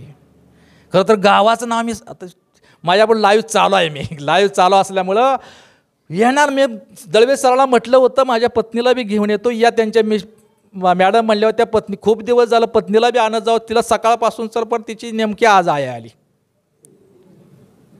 ठीक आहे म्हणलं, आता ती नातं माई लेकीचं नातं आपण समोर ठीक आहे म्हणलं. मग त्याच्यानंतर मग याचं जे कारण आहे की ते प्राध्यापक महाशय व्याख्यानाला गेला आणि व्याख्यानाचा विषय काय? स्त्रीमुक्ती. आणि घरून येताना पत्नीला म्हणलं मी आता भाषण द्यायला निघालो आहे, असं माझं व्याख्यान आहे, सत्कार आहे, लोक भरपूर येणार आहेत अशी. आणि व्याख्यान संपल्यानंतर मी घरी आल्यानंतर माझ्या जेवणाचं ताट तयार असलं पाहिजे, नाहीतर तुला काठीनं मारेल. आणि व्याख्यानाला विषय आहे काय प्राध्यापक? व्याख्यानाचा विषय आहे प्राध्यापक स्त्रीमुक्तीचा लढा. बायकोला काय म्हणतात की हे आज जर तू मला हे केलं, आज तू जर मला आज व्याख्यान देतोय आणि घरून आल्यानंतर आल्या जेवणाचं ताट तयार पाहिजे, नसेल तर तुला काठीनं मारेल. बघा स्त्रीमुक्तीचं. स्त्रीमुक्ती व्हावी पण त्याच्यात माझी बायको नसावी. स्त्रीला शहाणं व्हावं, स्त्री परिवर्तन व्हावं, स्त्रीची चळवळ व्हावी, त्याच्यात माझी मुलगी बायको आई नसावी असं म्हणून नाही चालत. पहिल्यांदा माझी बायको त्या चळवळीमध्ये असावी, लक्षात घ्या. पहिल्यांदा माझी आई त्या चळवळीमध्ये असावी, पहिल्यांदा त्यांच्या माझी चळवळ त्या मुलगी त्या असावी. स्वतःच्या घरापासून सुरुवात करावी. महात्मा ज्योतिबा फुल्यांनी स्वतःच्या घरापासून केलं हो. त्या काळामध्ये 8-9 वर्षाच्या परकर नेसणाऱ्या मुलीला आपल्या बापासमोर घराच्या ओसरीवर येता येत नव्हतं. पुण्यात 175 वर्षापूर्वी काय परिस्थिती होती पुण्यामध्ये? आपल्या 8-9 वर्षाची परकर मुलगी वडिलांसमोर स्वतःच्या वसरीवर येण्याची सुद्धा बंदी होती. त्या काळात महात्मा फुले पत्नीला जवळ घेऊन शिकवतात रात्रीच्या कंदिलाच्या दिव्याच्या प्रकाशाचा. हा सोपं आता बरं वाटतंय तुम्हाला ऐकायला. पडदा पद्धत होती. लोक पूर्वी म्हणायची 4-5 मुलं झाली पण आम्ही एकमेकाची तोंड बघितली नाही. काय आहे काय अवघडच आहे. मला तो प्रश्न मला कधी कधी अवघड पडला. पडदा पद्धत होय व बापा नवऱ्यानं विचारलं का चाल नाही का? होय येताना असं असं पडदा असं. तोंड नव्हतं बघ. तोंड बघून आता मुलगी बघायला मुलगा पाहिजे. मुलगी पहिली नव्हतं अशी पद्धत. आणि शाळेमध्ये तुम्ही कधी महात्मा फुल्यांच्या वाड्यावर किंवा आता ते कुमार आहेर याने केलेला आहे प्रतिवाडा. फुले शिकवतात दिव्याच्या प्रकाशासाठी आपल्या पत्नीला मुलीला. आणि लोक खिडकीतून बघतात काय आहे.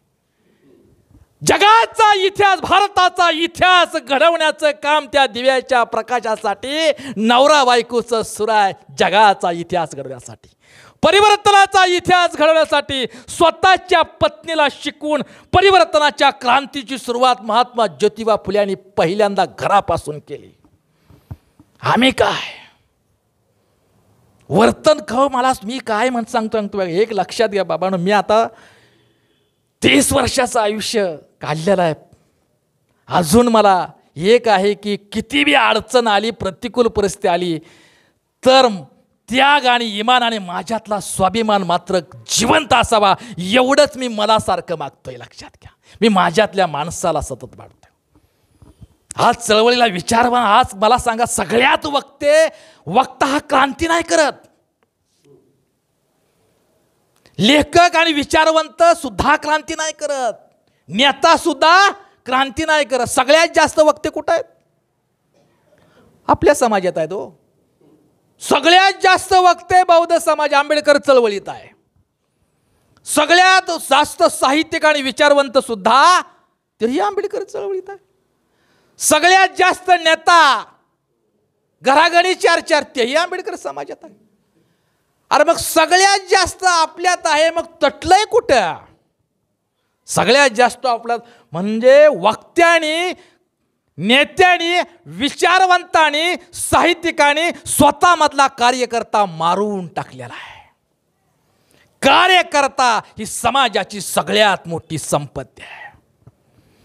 त्याग आणि इमान राखणारा कार्यकर्ता या कार्यकर्त्याचीच आता चळवळीला गरज आहे. तर महात्मा ज्योतिबा फुल्यांचा महामानव डॉक्टर बाबासाहेब आंबेडकरांचा विचाराचा गाडा परिवर्तनाची चळवळ हे पुढे जाऊ शकेल अन्यथा नाही. लक्षात घ्या. मगाशी महिलांचा सहभाग वाढला पाहिजे. स्त्री आणि पुरुष समाज चळवळीच्या रथाचे 2 चाक आहे.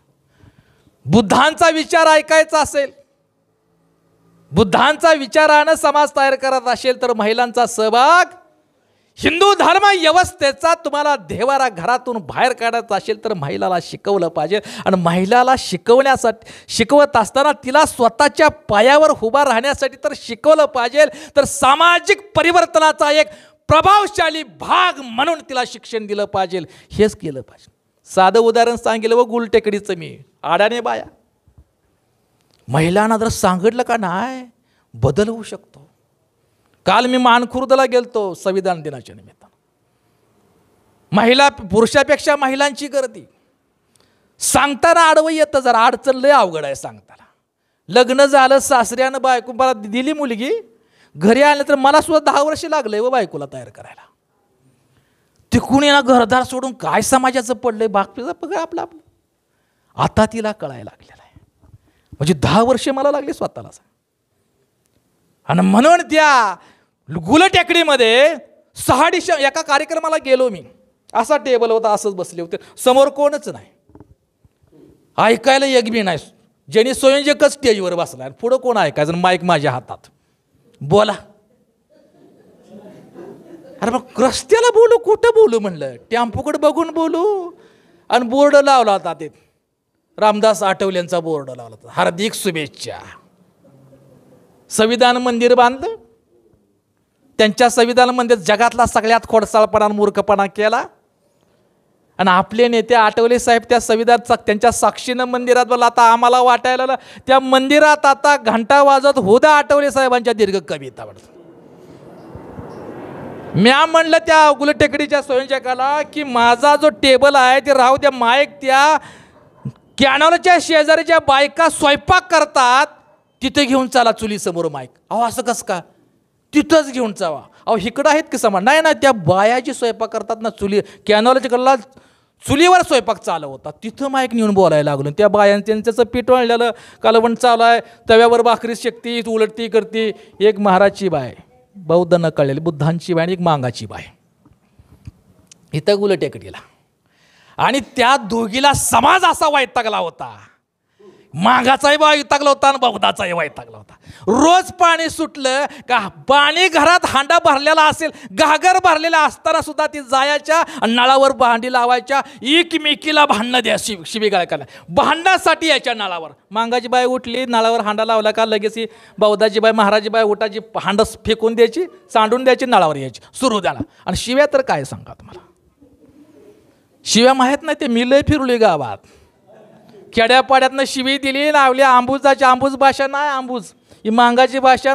बौद्धाला पूर्वी बोकरं म्हणायची, बोकऱ्याची भाषा मांगाला कळत नव्हती आणि मांगाच्या आंबुजाची भाषा बोकऱ्याला कळत नाही, याचला असायचं. आणि शिवी जर दिली 8 दिवस जीव वाटत नाही.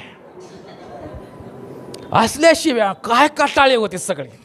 रोज झिंज्या धरून एवढ्या झिंज्या दोघीच्या राहिलेल्या, एकमेकीच्या झिंज्या धरून शिव्या गाळे घेऊन. आणि समाज बी वैतागलेला. आणि सांगायचं धाडस कोणाचं, सांगणाऱ्याला सुद्धा त्या पट्टीत शिवी, त्यानं गाव त्यानं ते वस्ती सोडून जावावे अशा प्रकारच्या शिव्या. आणि त्या बायांच्या समोर मी माईक घेऊन गेलोय आणि मग सांगायला सुरुवात केली, अरे बुद्ध तुमचा नाही. बघा सांगण्या, बुद्ध हा तुमचा नाही, अरे बुद्ध मांगाचा सुद्धा आहे.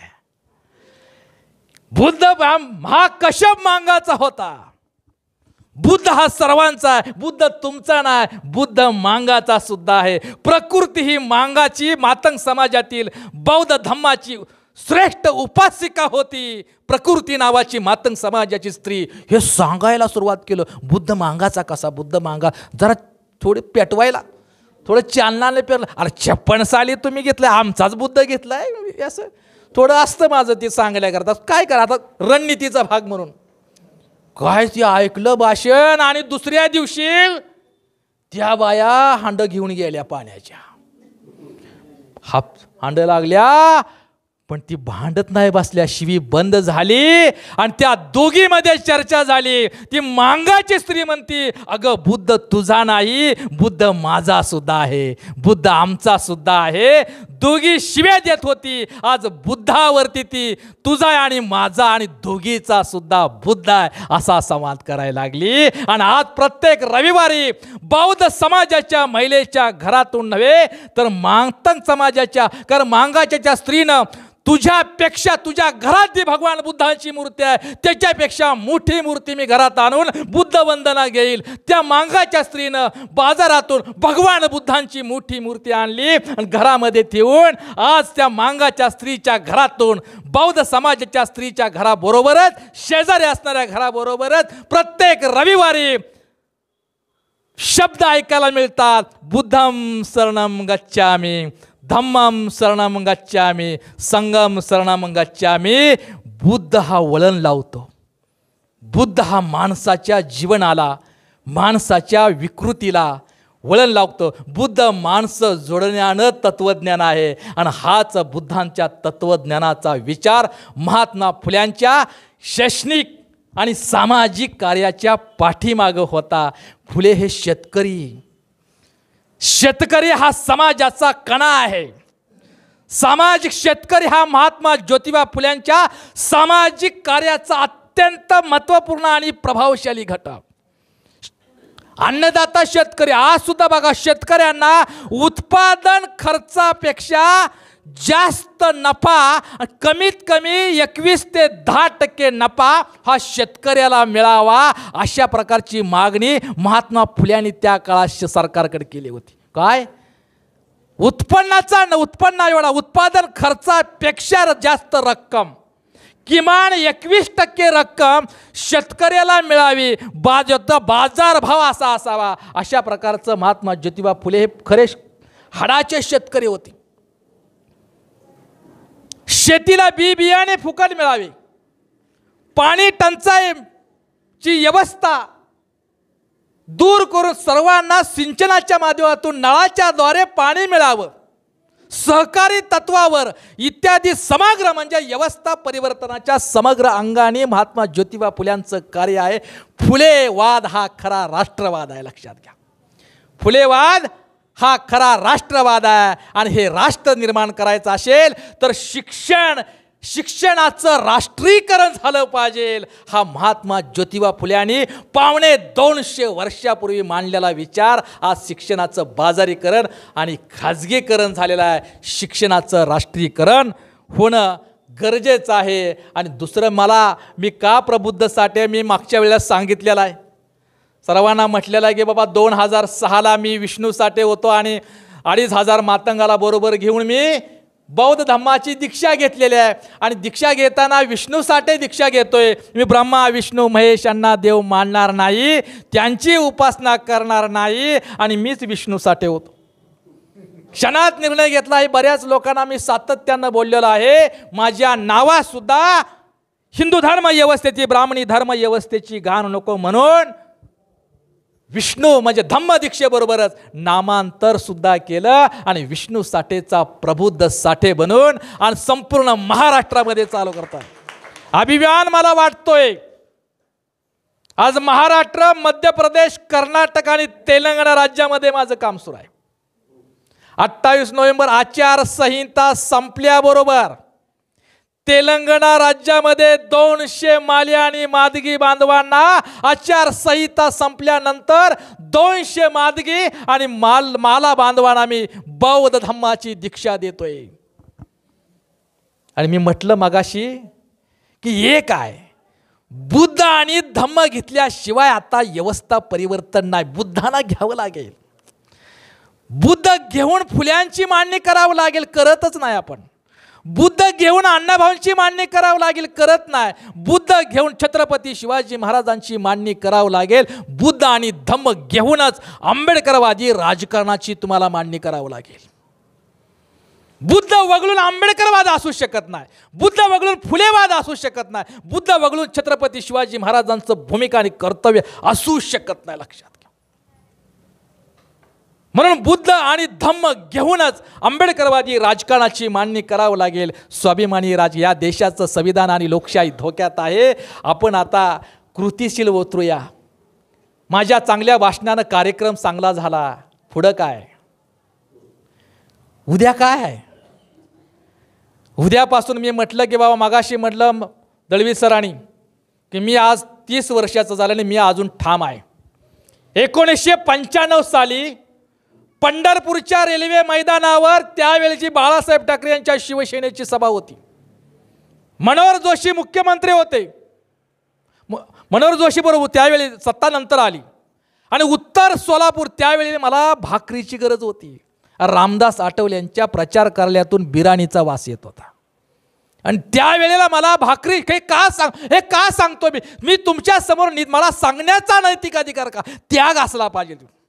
अरे तुम्ही देऊ ना, मी देतोय, पण मला साथ द्या. 10 वर्षाचं आयुष्य मला लाभलं आणि 500 महाराष्ट्रात 500 लोकांनी किमान महिन्याला 500 रुपये नाहीतर कमीत कमी 100 रुपयेचं धम्मदान जर मला दिलं, 10 वर्षात मी महाराष्ट्रामध्ये क्रांती आणि बदल करून दाखवतो. हे अभिवचन ह्या ठिकाणी देतो, लक्षात घ्या. अरे ज्याला 38-40 वर्ष तुम्ही पैसा पुरवला, ते बामशे पवारांच्या दावणीला टाकली नाही का? गेली ना व्यवस्था परिवर्तनामध्ये बामसे अपयशी ठरली. जात अस्मितावर माणसं तयार केली. जात अस्मिता म्हणजेच मनोवाद्यांचं काम आहे, लक्षात घ्या.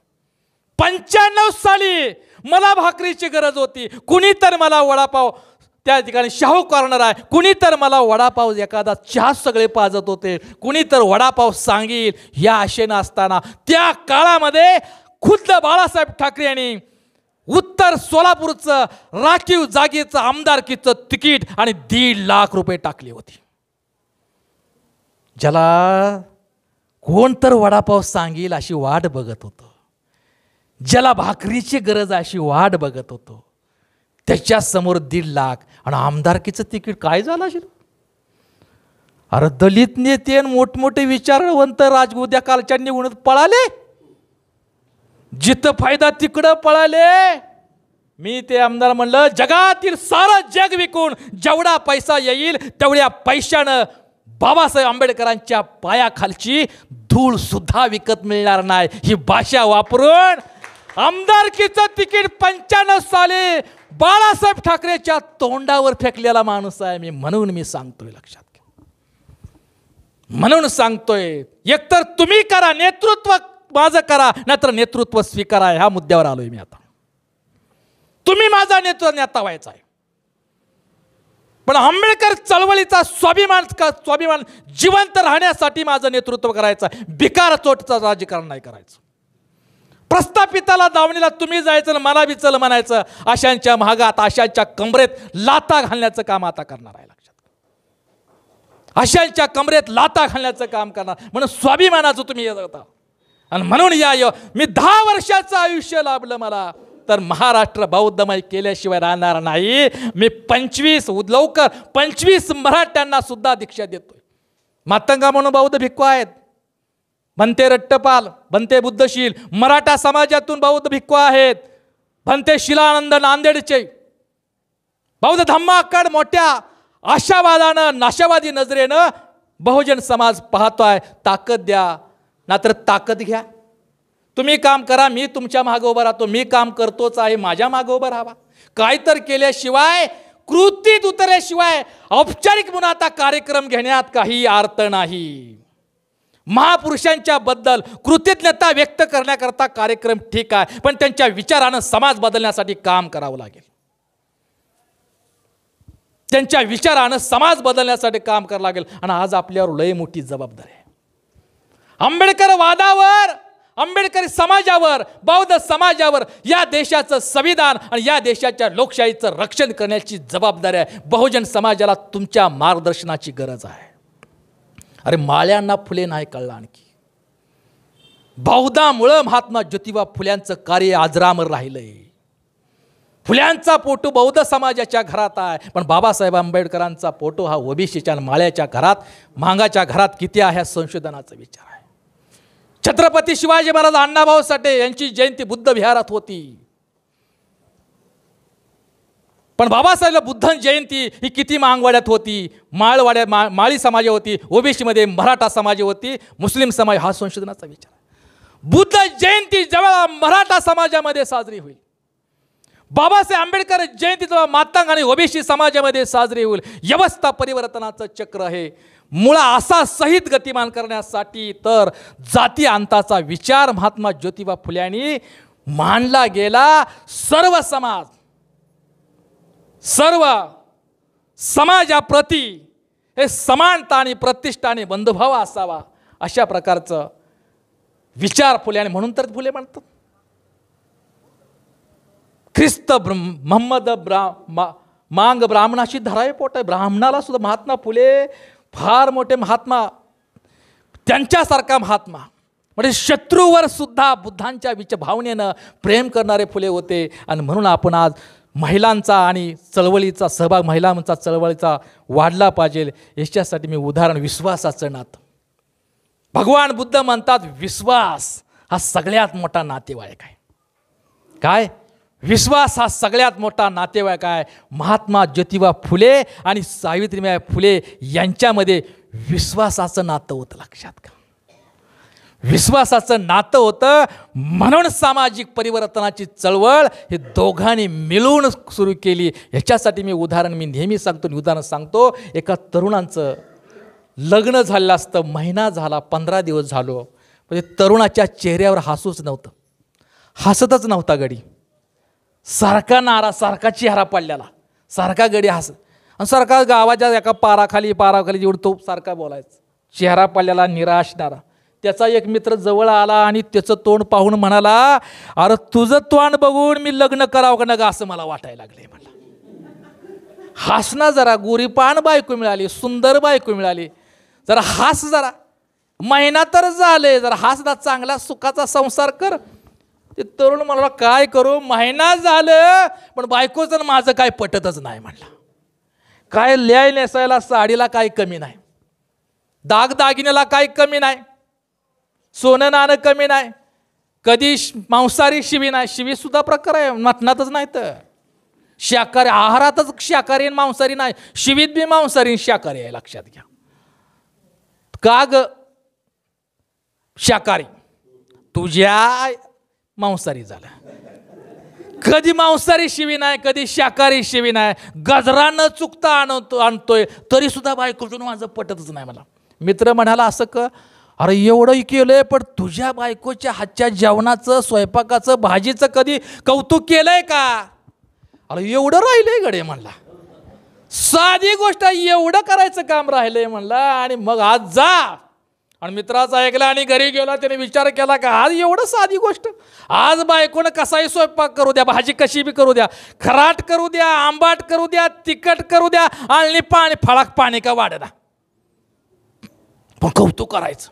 आणि मग कौतुक करता करता कौतुक करायला गेला आणि घरी गेला, हातपाय तोंड धुतलं, जेवाय बसला. दुर्दैव त्याचं, त्या दिवशी त्याच्या बायकोनं शेजारणीच्या घरातील भाजी आणली होती आणि भाजी ताटात वाढली आणि हा घास उचलून हा तोंडात चावायच्या अगोदरच गड्यानं सुरुवात केली. काय चविष्ट भाज्या, काय रुचकर भाज्या आहे, तुझ्यासारखे सुगरण बायको मला मिळाली, केवढ्या मोठ्या नशिबाचा आहे. काय झालं असेल त्याची बायको म्हणाली, अरे ताटीवाल्या, किरडीवाल्या, तुझ्या ताटीचा बांबू डासळला, महिनाभर हाताचं कांडकं करून मी तुला जेवाय वाढते, कधी माझ्या भाजीचं स्वयंपाकाचं कौतुक केलं नाही, आणि शेजारणीच्या घरातील भाजी आणल्यावर तोंड फाटूस तर कौतुक करतोय. काय पळपुट बाहेर, तवा बाहेर, भांडी बाहेर, रॅग बाहेर, आणि मित्र सल्ला देणारा मित्र वहिनीच्या बरोबर आहे. शेजारी म्हणतोय वहिनी होऊ द्या जोरात. विश्वास खूप महत्वाचा आहे. भगवान बुद्ध आणि यशोधरा, खरं तर महिला हातातील बांगड्या, महिलांनीच या देशाचा इतिहास घडवला आहे. आमच्या महिला जर फुले जर महिलांना कळले, फुले सावित्री कळली, सावित्री तिकडं वडाच्या झाडाची सावित्री कळती, पण तुम्हाला शिक्षणासाठी स्वतःच्या अंगावर शेणा विटा दगडाचा मारा सहन करून तुम्हाला शिक्षण देणारी सावित्री नाही कळली. हे सांगा हे महिलांना ज्या दिवशी आपल्याला कळतं वडाची सावित्री, आणि वडाच्या सावित्रीला तिथं काय 7 का फेरे धागा म्हणतात की जन्मोजन्मी 7 जन्मी हाच नवरा मिळू द्या. मग ते नवरा रोज का मारहाण करणार, दारुडा असू द्या, गंजड्या असू द्या, काम न करता मारहाण करणारा असू द्या, पण 7 जन्मी मिळावा असा. पण पुरुषानं कधी बाबलीच्या झाडाला तर फेऱ्या माराव्या. जन्मोजन्मी हीच बायको मिळावी असं काय? असे नाही. अरे फुल्यांना मूल होत नसताना पाहुण्या रावल्याने स्वतः सावित्रीबाई फुल्यांनी दुसरं लग्न करायला सांगितलं होतं. पण फुले नाही, फुल्यांनी सावित्रीबाई फुल्यांना चळवळीचे पत्नी तर होत्याच, पण चळवळीचं सहकारी म्हणून ते नातं जोडलेलं होतं. आणि ते वडाच्या झाडाखाली एक पुरुषाला, एका पुरुषाच्या बायकोचं भांडणं असताना तो पुरुषाची पत्नी रोज किटकिट भांडायची. ती गेली 7 फेऱ्याला. ते आला, ती कुठे गेली? ती आज वट पौर्णिमा नाही का हो? वडाच्या झाडाला तुम्हाला जन्मोजन्मी 7 जन्म मिळावता म्हणून वडाच्या झाडाला. इतर बायका कशात जात्या? त्या झाडाला फेरी मारा गेली. नाही मला घरात येऊ नकोस. का? ती जी दोरी तू बांधलेल्या धागा, तो बांधलेला धागा सोडून तू घरात जोडून टाकून दे तरच घरात ये. अहो मी तुमच्यासाठी नाही. अगं ह्याचा जन्मात तो मला वैताग दिलाय म्हणला. 7 जन्म कशाला तू बायको म्हणला? नाही काय नाही म्हणला. तो धागा बांधलाय वड्याला, तो सोडून ये. वडाच्या झाडाला तुझाच दुसऱ्या बाईचा धागा आणशील. तूच बांधलेला दोरीचा धागा सोड, तेव्हाच घरी ये, नात्र अन्यथा घरी. आता बाईची झाली पंचायत. आता किती बायाने तो धागा बांधला असेल, किती बायाने तो ही केला असेल, परंतु येणं म्हटल्यानं म्हणजेच देव धर्म आणि जातीच्या मानसिक गुलामीतून बहुजन समाजाला बाहेर काढायचं असेल तर देव धर्म आणि जाती आणि अनिष्ट रूढी परंपरेच्या मानसिक गुलामीतून महिलांना बाहेर काढल्याशिवाय व्यवस्था परिवर्तन होणार नाही. त्या महिलाने म्हणून महात्मा ज्योतिबा फुले आणि क्रांतीज्योती फुल्यांचा विचार, डॉक्टर बाबासाहेब आंबेडकरांचा विचार हा महिलांच्या डोक्यात घातला पाहिजे. लक्षात घ्या. याच्यासाठी मुलीला शिकवायचं आहे हो, याच्यासाठी पत्नीला शिकवायचा आहे, याच्यासाठी आपल्या बहिणीला शिकवायचा आहे, याच्यासाठी आपल्या आईचा कदर आपण करायचा आहे. आणि या निमित्तानं आपण प्रतिवर्षी मला या ठिकाणी बोलवता. तुमचं आणि माझं एका वक्त्याचं किंवा प्रमुख पाहुणा आणि उपासक याचं ना, तुम्ही उपासक आहे, मी काम करणारा कार्यकर्ता आहे, उपासक आहे. पूर्ण महाराष्ट्रभर आता आचारसंहिता संपल्यानंतर पूर्ण महाराष्ट्रामध्ये माझा दौरा सुरू आहे. आणि निश्चितच या विचारानं आपण महात्मा ज्योतिबा फुल्यांचा विचार या बुद्धविहारामध्ये नेहमीप्रमाणे मांडता. अण्णाभाऊ साठ्यांची जी जयंती आपण बुद्धविहारामध्ये करता. आपलं जे दळवी सर आणि अशोक चावरे साहेब, प्रबुद्ध प्रेरणा बुद्धविहारा आणि सगळे कांबळे साहेब, सर्व देसर आणि सगळे सर्वांच्या मिळून किमान चळवळीची संवेदना तरी तुम्ही या भागात जिवंत ठेवलेली आहे. त्या संवेदनेला कधीही मला हाक दिली तरी पाठिंबा आणि समर्थ देण्यासाठी प्रबुद्धसाठी या विचारपीठावर केव्हाही हजर राहील. आणि सर्व पत्रकार बांधवांचं मी मनपूर्वक आभार व्यक्त करतो. आणि जाताना म्हणतो, भगवान बुद्धा तुमचा धम्म तरी मी स्वीकारला आहे. छत्रपती शिवराया तुमचं सामर्थ्य मी घेणार आहे. शाहू राजा तुमचा मनाचा मोठेपणा मी घेणार आहे. महात्मा ज्योतिबा फुले तुमच्या मताची कदर मी करणार आहे. बाबासाहेब तुमचा विचार मी स्वीकारलाच आहे. अण्णाभाऊ तुमचं गीत मी गाणार आहे. तुमच्या साऱ्यांच्या विचारानं मी वाटचाल करणार आहे. आणि आडवं येणाऱ्याला काट्या कुऱ्हाडी न मारता तुमच्याच विचारानं तारणार आहे, तुमच्याच विचारानं तारणार आहे. जय भीम, नमो बुद्धाय, जय शिवराय, जय ज्योती, जय लहुजी, जय भारत, जय भारत, जय महाराष्ट्र. धन्यवाद सर. अतिशय सखोल आणि अभ्यासू हे व्याख्यान साहेबांनी या ठिकाणी दिलेलं आहे. खरोखरच फुले शाहू हे दाम्पत्य जर नसतं तर आज आपण या चेअरवरसुद्धा बसू शकलो नसतो. फुले म्हणतात, सावित्रीबाईला म्हणतात, साहू एक दाना आहे, हे जर आपण ह्या शेतामध्ये घालला तर त्याच्यावरती ते पीक येईल, ते झाड येईल. त्या झाडाचं त्याच्यावरती एक कणीस येईल, त्याला कणीस आपण म्हणतो आपल्या शेतकरी भाषेमध्ये. त्याचे अनेक दाणे होतील. म्हणून ते साहू आपण ह्या दोघांनी जर गाडून घेतलं तर ह्याचे 2 दाणे जर आपण काढले तर 2 कणस येतील आणि त्याचे अनेक त्याच्यामध्ये निर्माण होतील, आपल्या विचाराची माणसं निर्माण होतील. म्हणून साठे साहेबाने अतिशय चांगलं आणि अभ्यासपूर्ण असं हे व्याख्यान या ठिकाणी दिलेलं आहे. खरोखरच आपल्या घरातली जर महिला सक्षम झाली, ती शिकली आणि आपण प्रत्येक विहारामध्ये म्हणतो, आपण सगळ्यांना एक शोकांतिका वाटते की आपली मुलं काय विहारात नाहीत. तर खरं सांगायचं म्हणजे जर हे सगळं आपल्या पाल्यांचं असतं, म्हणजे आईवडिलांचं कर्तव्य असतं. ज्यावेळेस आपण त्याला पालनपोषण करत असतो त्यांना व्यवहाराचा रस्ता आपण त्याला दाखवण्याचा मार्ग आपण त्याला दाखवून दिला पाहिजे. आपण जर देवधर्म करत बसलो तर ते व्यवहारात कसे येतील? म्हणून हे सगळं आद्य कर्तव्य म्हणजे त्यांच्या आईवडिलांचं आहे. म्हणूनच या ठिकाणी मी सगळ्या प्रत्येक आपल्या या परिसरातील सर्व महिलांना फोन केले आणि आजचं हे व्याख्यान अतिशय चांगलं होणार आहे आणि तुम्ही आलंच पाहिजे असं म्हणून सगळ्याला मी फोन फिरवले. आणि खरोखरच हे सगळ्या महिला धन्य झाले असतील. खरोखर त्यांच्या आजपासून ते शपथ घेतील. त्यांच्या घरी जे काय असेल नसेल समजा याच्या अगोदर काय माहीत नाही, पण यापुढं ज्यांच्या घरी काय असेल समजा देवाला असतील काय असतील हे नक्कीच या ठिकाणी सोडतील असं मला या ठिकाणी वाटतं. आणि डॉक्टर बाबासाहेब आंबेडकरांनी जे घटना ज्या आपल्याला दिलेल्या आहेत त्या घटनेला आज 75 वर्ष पूर्ण झालेलं आहे. म्हणजे अमृत महोत्सव संपूर्ण भारतभर आपण या ठिकाणी साजरा करत आहोत. आणि करत असताना ज्यावेळेस बाबासाहेबांनी घटना लिहिली आणि आपल्या राजघर या बंगल्यामध्ये येऊन ते असे शांत असे बसले होते आपली घटना दिल्यानंतर. आणि एका डोळ्यातून त्यांना अश्रू येत होते आणि एका डोळ्यातून त्याला हसू म्हणजे थोडासा आनंद वाटत होता. तर हे त्यांच्या एका मित्राने त्यांना विचारलं, बाबासाहेब तुम्ही असं एका डोळ्याने रडता एका डोळ्याने तुम्ही हे आनंद व्यक्त करताय, तर ह्याचं कारण काय? तर बाबासाहेब म्हणले, त्या मित्राला सांगितलं, मित्रा मी आज माझ्या रस्त्यावरच्या भिकाऱ्याला मी आज मतदाराचा हक दिला आहे आणि त्याला मी राजा बनवलं आहे. तर आजचा जो आमचा मतदाराचा हक्क आहे हे बाबासाहेबांनी या घटनेच्या माध्यमातून आपल्याला दिलेला आहे. परंतु आपल्या वडगाव शिरीमध्ये आपण बघतो आहे जवळपास 41 विहार आहेत. आम्ही या गेल्या 20-25 वर्षापासून या परिसरामध्ये फिरतो आहे आणि अनेक असे प्रयत्न केले. जसं साठेसाहेबांना वाटतं आहे की आता मी या 10 वर्ष जवळपास मी आयुष्य मागितलं आहे आणि या 10 वर्षामध्ये संपूर्ण माझा भारत मी बौद्धमय करणार आहे. नक्कीच तुम्ही कराल हे आमचा विश्वास आहे. परंतु हे बौद्धमय केल्यानंतर आपली अवस्था काय?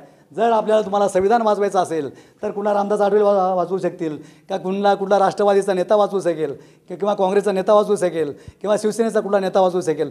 कुणीही वाचवू शकणार नाही. त्यासाठी आपल्याला प्राथमिक स्टेजमधून आपल्याला जावं लागेल. जे मतदानाचा अधिकार आहे हे जर अधिकार आपण दिला आत्ताच आपली विधानसभेची इलेक्शन झाली आणि त्या इलेक्शनमध्ये अनेक आपले इथं मतभर सगळे आपल्या याच्यामध्ये होते. पैशाचं वाटप लाखो करोडो रुपयाचं वाटप झालं. कोण मटणावरती विकला गेला, कोण दारूच्या बाटलीवरती विकला गेला, तर कोणा एखादा व्यक्ती एखादी आपले पुढारी एखाद्या राज्यसभेवरती विकला गेला, एका मंत्रिपदासाठी तो विकला गेला. ही जर आपली अवस्था असेल तर खरोखर ही पुढची जी आपल्या आता तुम्ही म्हणल्यासारखं ते आपलं भविष्य आहे तर हे होणार आहे का? जर आपला जर नेता असेल, जर पुढारी असेल, जर तो कार्यकर्ता असेल, जर शिवसेनेचं मफलर घालून आपल्या गळ्यामध्ये फिरत असेल, काँग्रेसचं जर मफलर घालून आपल्या गळ्यामध्ये फिरत असेल आणि अनेक पक्षाचे वेगवेगळे हे जे पक्ष आहेत आपले त्या पक्षाचे जर मफलर घालून आपल्या गळ्यामध्ये जर फिरत असेल तर खरोखरच आपण करू शकू का? हे कदापि होऊ शकणार नाही. तेव्हा मटणावरती न विकता दारू बिर्याणीवरती न विकता आणि कोट्यावधी जर रुपये तुम्हाला दिले, लाखो रुपये दिले आणि आम्हाला जर मत करा म्हणून तुमच्याकडे जर हे प्रस्थापित आले तर तुम्हाला त्यांना लाथ मारली पाहिजे आणि आपलं वोट आपला स्वाभिमान आपण जागृत ठेवला पाहिजे. या ठिकाणी अधिक न बोलता या समारोप या ठिकाणी आपण आलेलो आहोत आणि आजच्या अध्यक्ष माननीय सुधीर बापू सरोदे यांनी आपलं अध्यक्ष भाषण करावं अशी मी त्यांना विनंती करतो. धन्यवाद आनंदजी कांबळे. आज या ठिकाणी महात्मा जयंतीच्या पुण्यतिथीच्या निमित्तानं सुवर्ण महोत्सव आल्या सर्व बौद्ध बांधवांचं प्रथम मी स्वागत करतो. जगाला शांतीचा महामंत्र देणारे तथागत भगवान गौतम बुद्ध, भारतीय घटनेचे शिल्पकार डॉक्टर बाबासाहेब आंबेडकर, बहुजनाचे स्त्री चळवळीचे शिक्षणाचे उद्धारक महात्मा ज्योतिबा फुले, सावित्रीबाई फुले, रयतेचे राज्य निर्माण करणारे छत्रपती शिवाजी महाराज, माता रमाई, माता जिजाऊ या सर्व महामानवांच्या विचाराला त्यांच्या कार्याला मी त्रिवार अभिवादन करून माझं अध्यक्षीय भाषण या ठिकाणी सुरू करतो. खरं तर प्रबुद्ध साठे माझ्या बंधूंनी इतकं जाज्वल्य आणि अंजन घालणारं भाषण या ठिकाणी व्यक्त केलं, त्याच्यासमोर आमचे विचार शब्द देखील तोकडे आहेत. ते रुजवण्याचं टिकवण्याचं काम आपल्या या ठिकाणी करायचं आमच्या बंधूंनी सांगितलं. खरं एक जिवंत उदाहरण त्यांनी आपल्यासमोर मांडलं.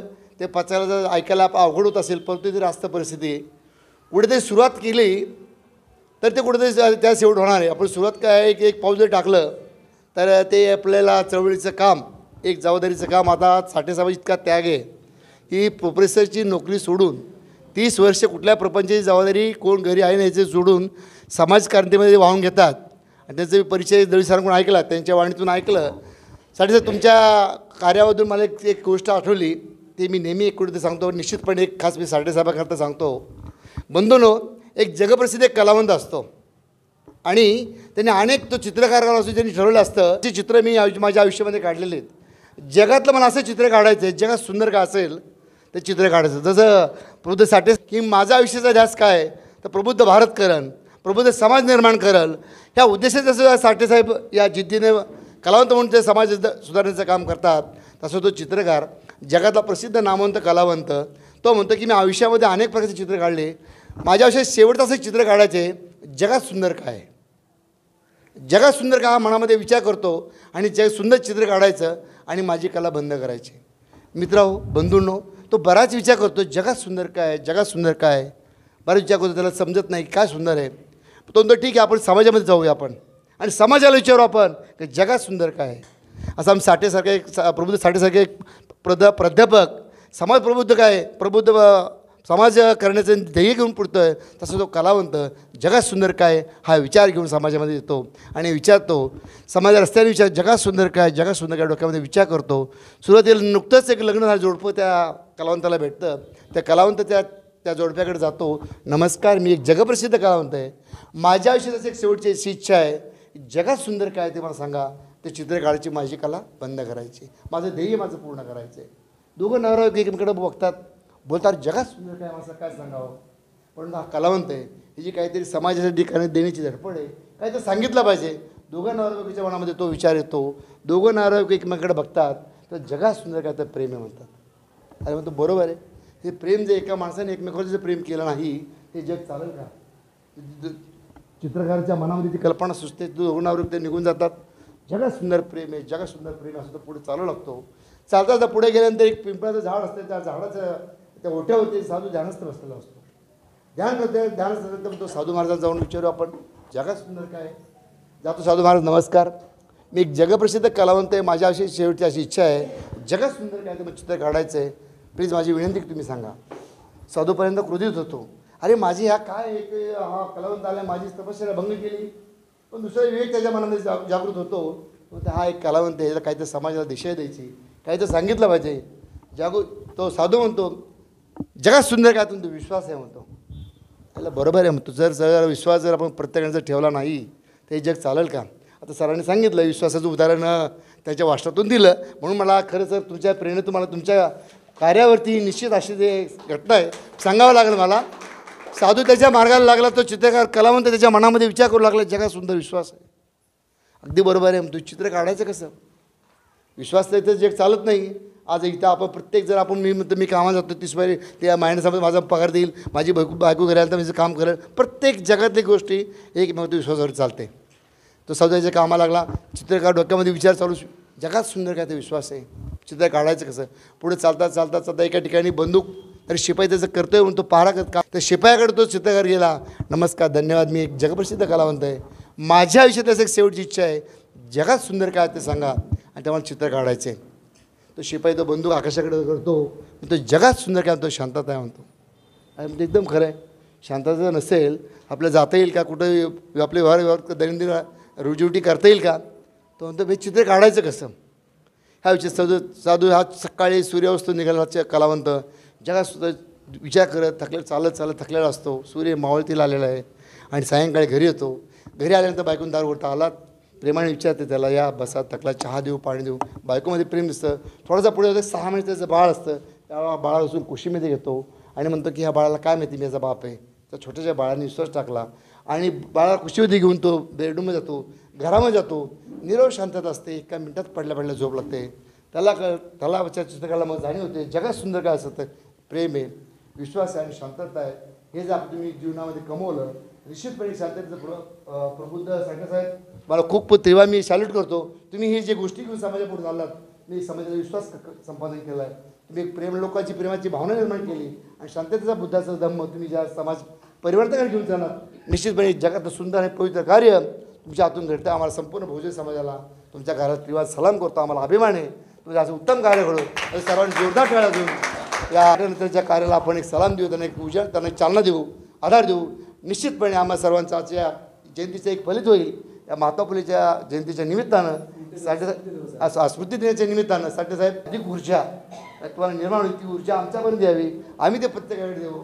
आणि म्हणतात बूंद बूंदचे सागर बनत आहे, सागरचे बहाव बनत आहे, असं प्रभुदेव साठे साहेबांच्या एक एक शब्दाच्या आवेशानं, त्याच्या शब्दाच्या फटकारानं तुमच्या आमची मनं उजळून जातील आणि कार्यक्रम आपल्या असंच कार्य आपण करत राहू असं या ठिकाणी असा संकल्प या ठिकाणी करूया. या ठिकाणी तुम्ही आलात सर्वजणसाठी पुन्हा एकदा आमच्या या विद्यानगरवासींच्या वतीनं, या तमाम प्रेरणा बुद्ध विहारच्या संघाच्या वतीनं, धम्मचक्र सुवर्ण महोत्सव बुद्धवारच्या वतीनं तुमचं या ठिकाणी मी मनपूर्वक या ठिकाणी स्वागत करतो आणि या ठिकाणी माझं मी अध्यक्षीय भाषण संपलं असं मी जाहीर करतो. सापर्यंत जय भीम, जय भारत, जय.